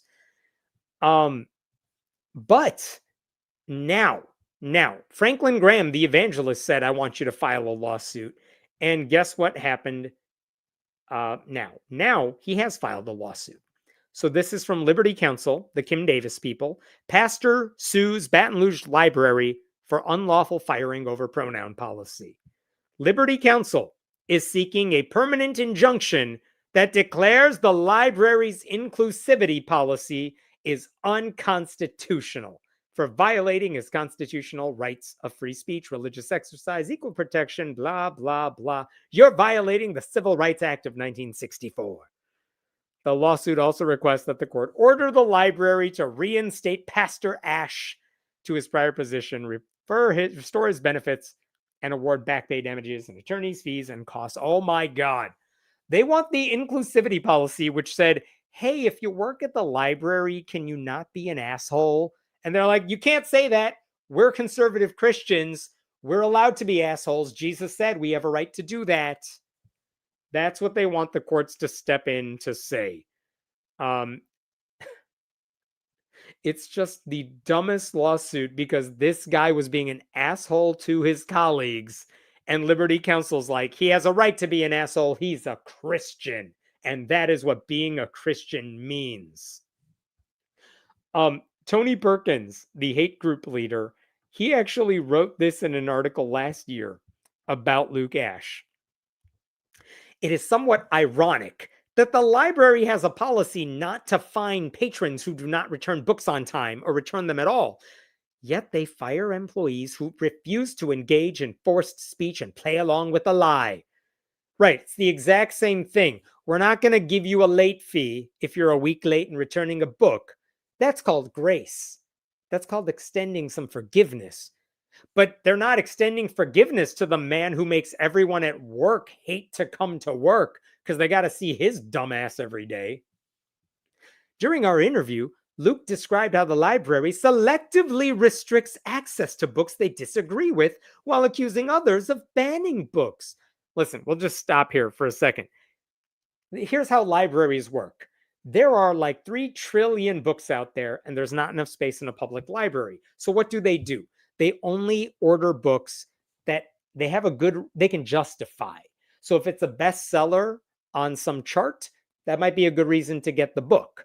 If it's a book that a patron in their community wants, I have done this with my local library. I have said, hey, you don't carry this book, but I really want to read it. Can you get it for me? And if they think, yeah, that's a justified book to get because there have been articles written about it or there have been reviews on the book, we're going to order it for you and you'll be first in line to get it. I love that service. I've used it so much at my local library. But the point is, like, there might be a book that is a self-published piece of crap written by some pastor. The library can say, we're not putting that on the shelves. They have a right to do that because they have to use their expertise to figure out which books to carry and which ones not to.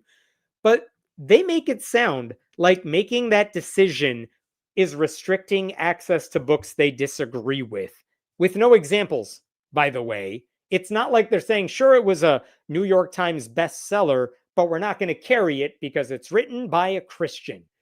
They don't say that. Also, they think it's a sin to ban books, but they in effect ban them by not buying them or making them hard to find. Not true and not true.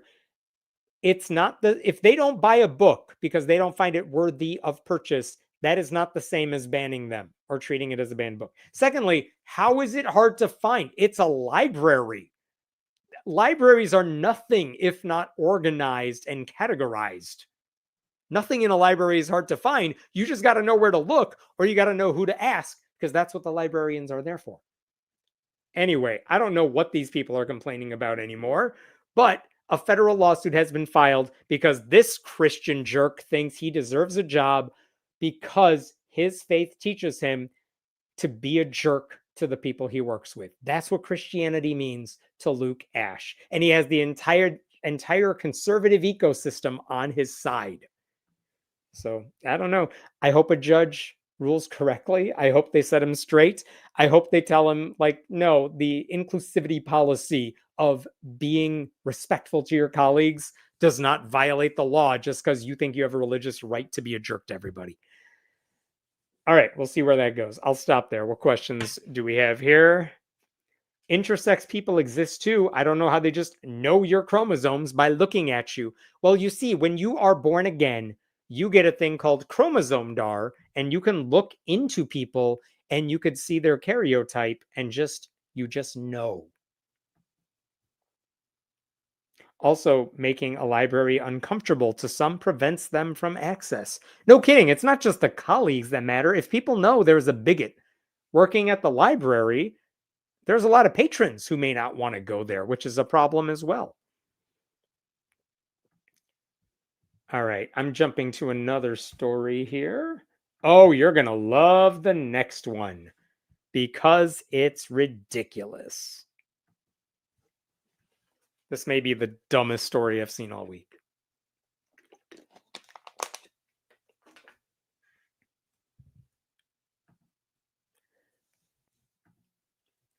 I'm going to show you a website and you're going to laugh and we're going to watch this animation together. Faith has no bounds. What is this thing doing? Landing on what I assume is the moon. Yes, it's landing there. I am enjoying this. Oh, yes. Science. Good. I think. I don't know how moon works. Oh, there we go. Yes. What are we doing? We are raising a cross on the moon. We did it, everybody. We did it. We're going to put a cross on the moon. That is what a conservative Christian wants to do. He's made it his mission to make that animation a reality. And the people doing this, I shit you not, they call it the Cross on the Moon Coalition. It is a movement that is focused on uniting people through our Savior Jesus Christ. Because as we all know, nothing unifies everybody more than religion. We are on a spiritual mission to send a cross to the lunar surface to consecrate the heavens and remind humanity that God is the king of the universe. And I'll just bring up this comment right here. Can we just have real healthcare in America yet? No, we got to do cross on the moon first, then we'll get around to healthcare. First, the cross on the moon, that actually matters. It's not just a dumb idea. Think about everything you got to do to make this thing happen. So according to Talking Point Memo, which is where I first heard about this, a thank you to the reporter Hunter Walker and Kate Riga and Nicole LaFon for writing this. A pro-Trump Christian group wants to put a cross on the moon. What they said in this article is that an Iowa man named Justin Park is behind all of this because, there's not enough junk in outer space just yet. And what they said is this is not just a random wish from a random dude. This guy has been working at this for a while.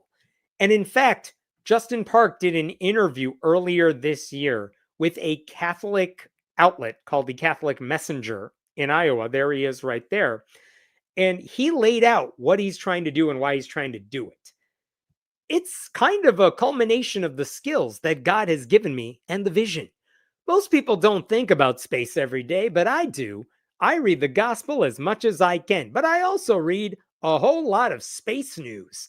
I think we're going to be living in space within a generation or two, and we definitely want to get out in front of this and lead with our virtues and our values, and that really starts with Jesus Christ.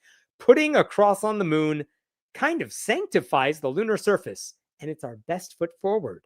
And hopefully we'll create a culture based on biblical teachings. Can you imagine the audacity of someone who I'm pretty sure just thinks we're going to put a cross on the moon and send a message to like the aliens or the people who live there? Hey, guys, while you're up here on the moon, I just want to remind you, you will still be tortured for all of eternity if you don't bow down to this cross right now. It's called unity. That's what he wants to do. So who knew the problem with the moon is that there wasn't enough bigotry and threats of damnation? Who knows? But also, this is not just some random guy either, according to Talking Point Memo, because look at this. The Freedom to, let me try that again. The Freedom 250 group, this is the people that put on the Great American State Fair in Washington, D.C. They had an initiative called America Prays. And look at this. America Prays also features an extensive list of partners that includes major right-wing Christian groups, individual churches, religious media companies, the influencers, Jack Posobiec, Alex Brusewitz, and DC Drano, which is a name I've heard of for reasons that go against my will, and the Cross on the Moon Coalition. So they are part of the Trumpy cinematic universe, this Cross on the Moon Coalition people. And also, check this out. He said he was aligned with Trump's efforts to bring more prayer to America. But check this out. Of course, all of this will not be cheap. Park says he hopes the moon cross can hitch a ride on a commercial spaceflight craft. He knows that will cost well over $1 million. And as of last month, Park told the Catholic Messenger the coalition had raised about $250,000. We got to stop there. This guy who put together an animation of a cross going up on the moon has raised $250,000.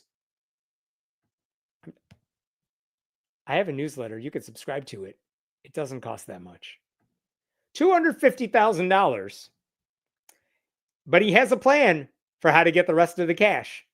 The idea is really to find a big space guy, a big space advocate who hasn't found the Lord yet. Ideally, we would want to convert someone like Elon Musk. The world would just be a whole lot better if we could evangelize Musk and then make him into an evangelist. Right. That's what we need. The problem with Elon, besides the Nazi stuff, is that he doesn't love Jesus enough. And if you could get him to love Jesus more, then maybe he'll just fork over some money so you could put a cross on the moon.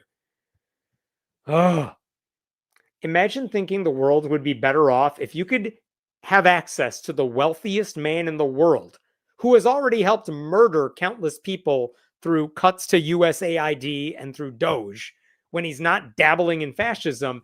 And if you can convert him and make him a religious zealot, the world would be better. And then you think, I have access to the richest man in the world. What can I do?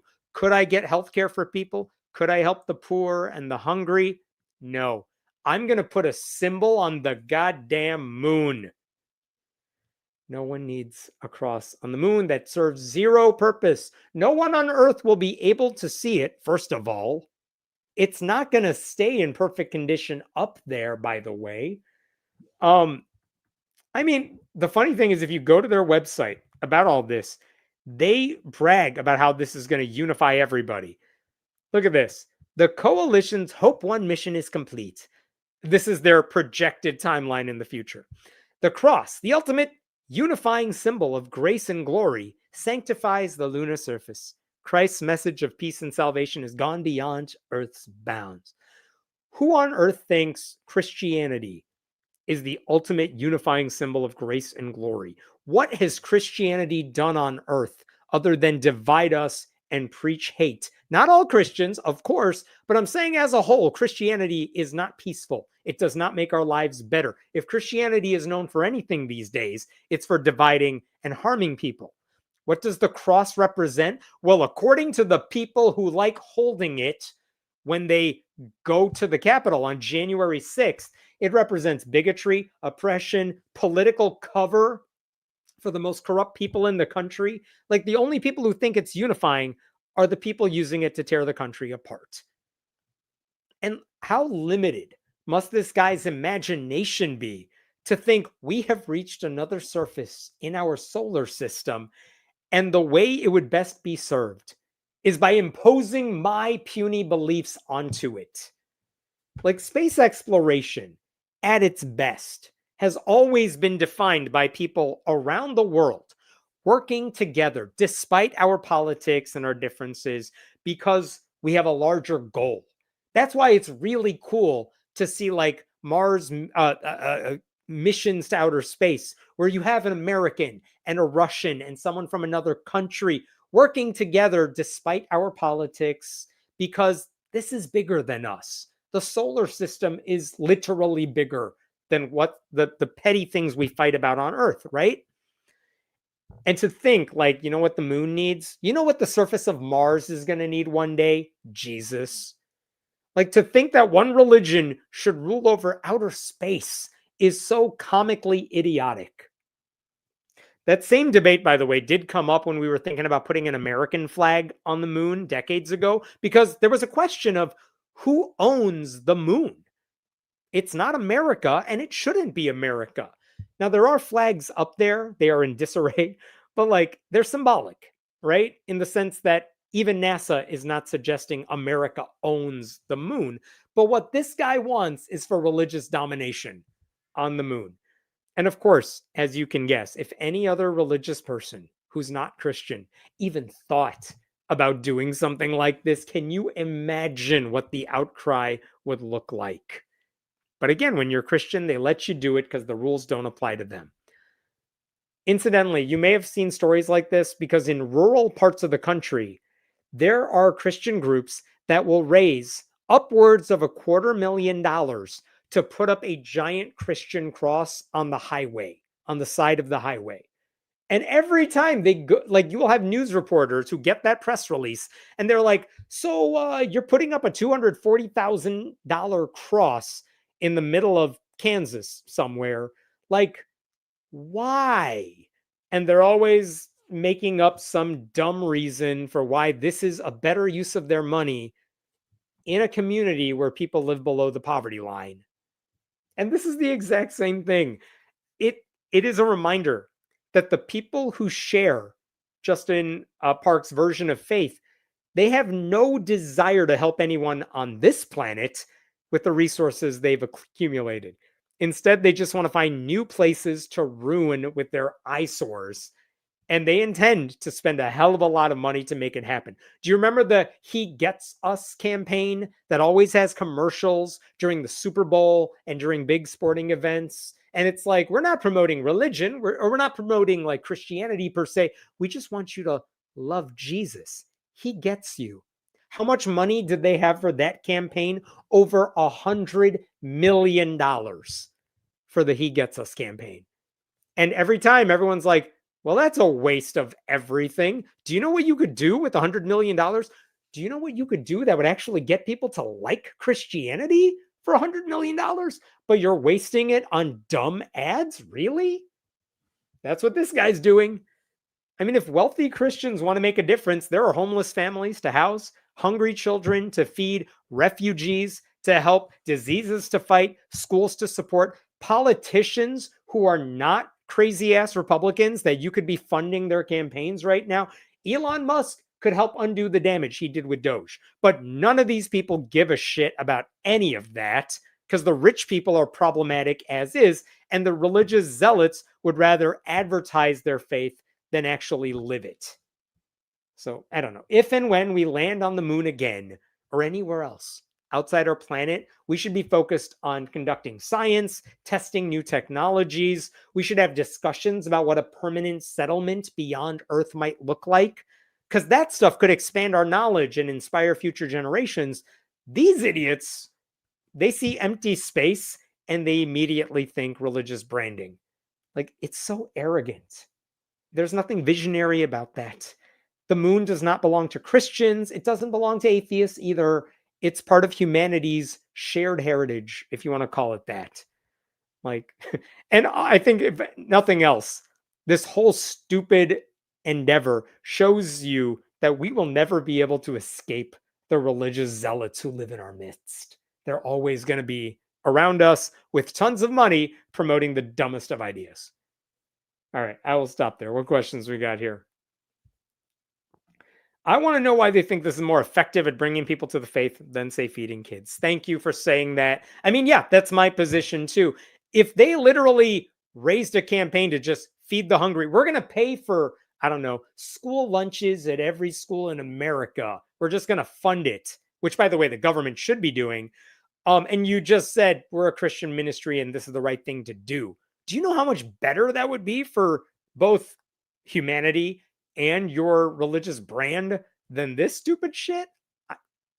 I don't know. I'm not Christian, so I don't understand what they do at their meetings.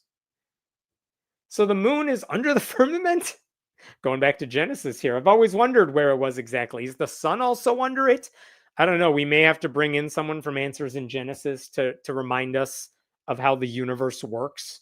But yeah, I don't know in terms of placement where honestly, when I saw this story, the first thought that came to my mind is, well, at least they don't think the earth is flat.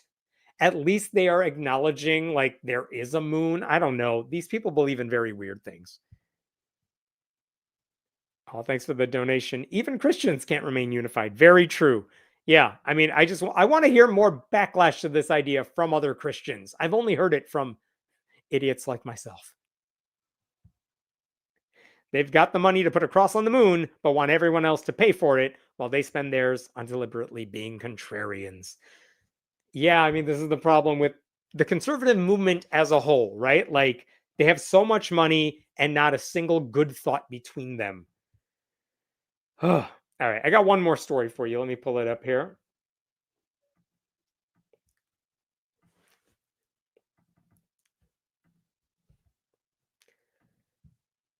All right. Do you remember this guy right here? This is Micah Beckwith. He is the lieutenant governor of Indiana. He is a Christian nationalist. Last time we talked about him, it's because he decided to attack a high school marching drum line because they were performing classic works of opera, just the drum parts, and they were like dressed the part and it was red and black. And he's like, this is the devil. And he got mad at public high school students in his state. That's Micah Beckwith for you. But he said in a recent interview something so disturbing that it is. I wanted to share with you the entire thing, but I don't want them to pull this clip down. So I am going to just read it to you. But this is what he said, according to Right Wing Watch, which transcribed this. Check this out. This is Beckwith. We should ban the calls to prayer, public calls to prayer. If you're a mosque and you want to have a loudspeaker and you want to start pumping these out 5 times a day locally, the state can say, you're not going to do that. We're not allowing that. We're not going to let you put these words of death and destruction throughout the city streets in any of our cities. Whoa, let's just pause there for a second. He's basically saying Muslims pray 5 times a day, and sometimes in some cities, because they have a big population of Muslims, they might use a loudspeaker to do their calls to prayer, calls to worship. The thing is, if it annoys you, okay, but it's still legal to do. Now, some cities might pass noise ordinances saying nothing in our city between this time and this time can be louder than this. Well, that's fine. Even churches would have to abide by those rules.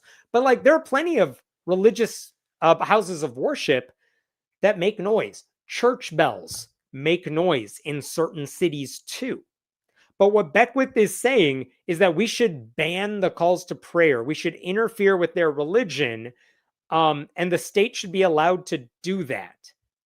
And it's like, that's literally banning religion by the government. And again, he also said, we're not going to let you put these words of death and destruction throughout the city streets. The calls to prayer are not calls of death and destruction. They are calls to prayer. Micah Beckwith is just like, they're Muslim, therefore everything they do must be terroristy. That's the way he thinks.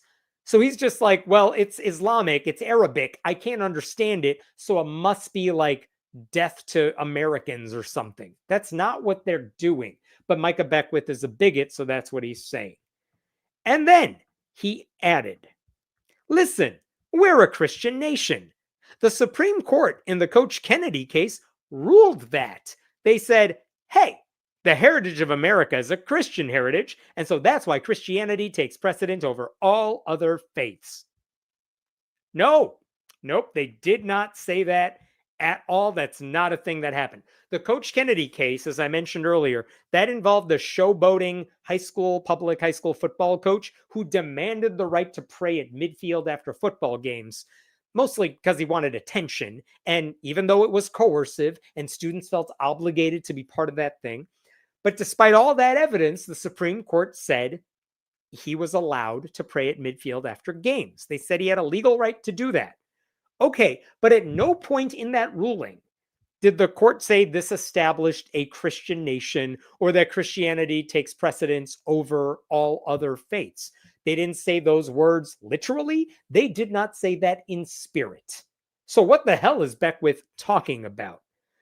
But he went on to say, everyone can worship how they want, but you don't get to implement Islam in our public spaces. You can't put the Quran up on school walls, but you can put the 10 Commandments up on school walls. Why? Because of our Judeo-Christian principles.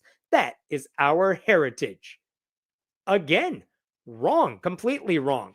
There is one right-wing appellate court in Texas that has allowed 10 Commandments posters, KJV edition only, to go up in Texas classroom walls. But every other federal judge who has come across one of those 10 Commandments cases has said, no, it is illegal. It is not educational.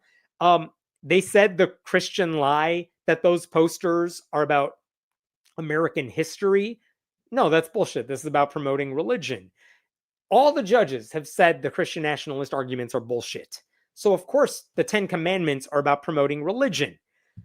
That's not okay. So when Beckwith says you're allowed to put the 10 Commandments up on school walls, no, you're not.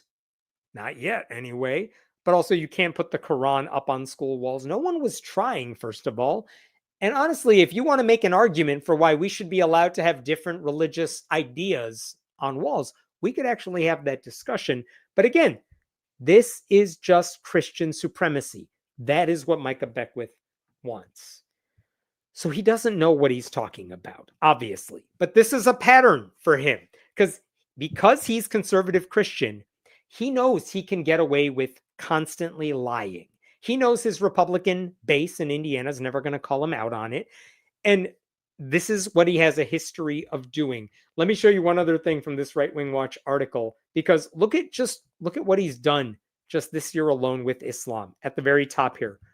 Earlier this year, Indiana's Beckwith, he caused outrage and generated controversy when he boasted that he was giving the residents of his state permission to hate the religion of Islam. And then after he got blowback, Beckwith steadfastly defended his statement and repeatedly doubled down on it, insisting that attacking Islam is a political winner for Republicans. Like, he is just a bigot.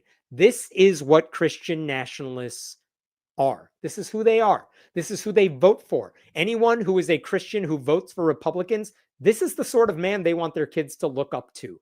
I don't understand it for the life of me, because there are so many decent Christians out there that they could totally support, but they don't. They go for guys like this. And in case you need a reminder about Beckwith, Beckwith has said the LGBTQ movement is operating out of a, quote, demonic playbook. He has said the infamous 3/5 compromise, where Black people counted as 3/5 of a person. He said that was a, quote, good thing. He said his own election was a choice between godly boldness and the Jezebel spirit. He said people like me who advocate for church-state separation are, quote, the LGBTQ community trying to support Hamas. He said the only way he would allow any exceptions in his state's anti-abortion laws, even in the case where the victims are children who have been assaulted, is if he was allowed to murder the rapist. As long as we are allowed to give the death penalty, maybe we'll allow a child to have an abortion. And he also said Zoran Mamdani, the mayor of New York City, was trying to, quote, force his values onto New York by existing as a Muslim, I guess.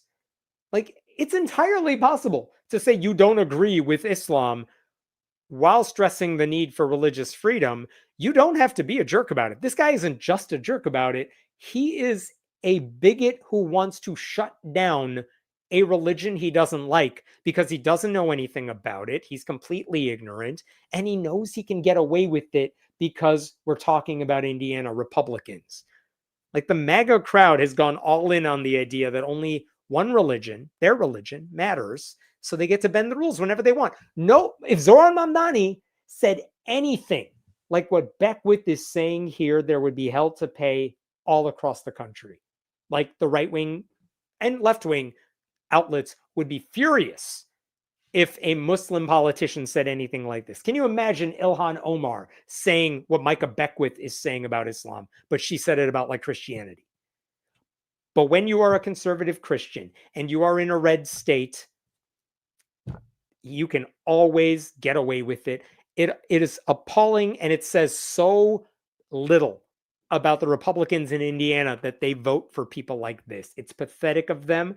And honestly, if you ever come into contact with a Republican from Indiana, or you write a letter to a representative who is Republican in Indiana, you should be asking them why they are not calling this shit out publicly, because you have to think there are at least some Republicans, even in a red state, that are appalled by this. Why aren't they speaking out?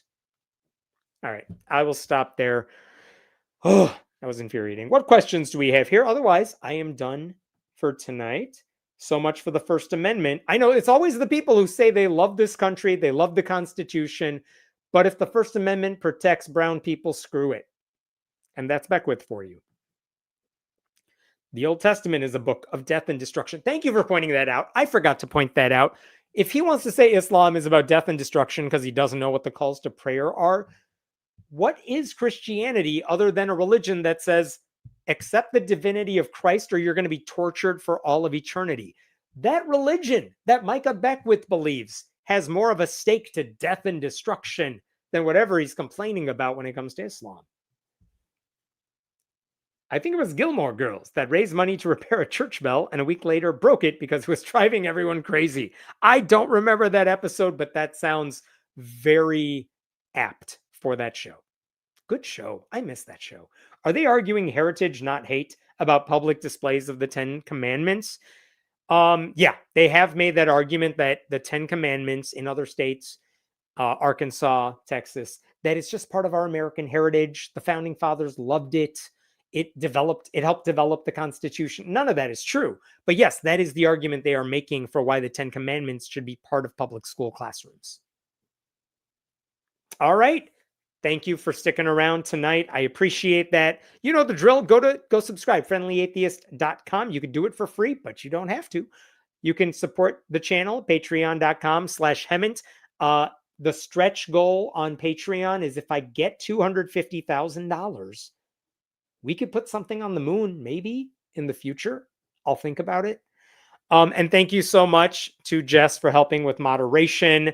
It makes my life so much easier. I will see you next week, probably on Wednesday, because I'll be out of town Thursday. I will post an early version of this live stream on YouTube so you can see the date and time. But I'll see you next week. Have a good weekend, everybody. Stay safe.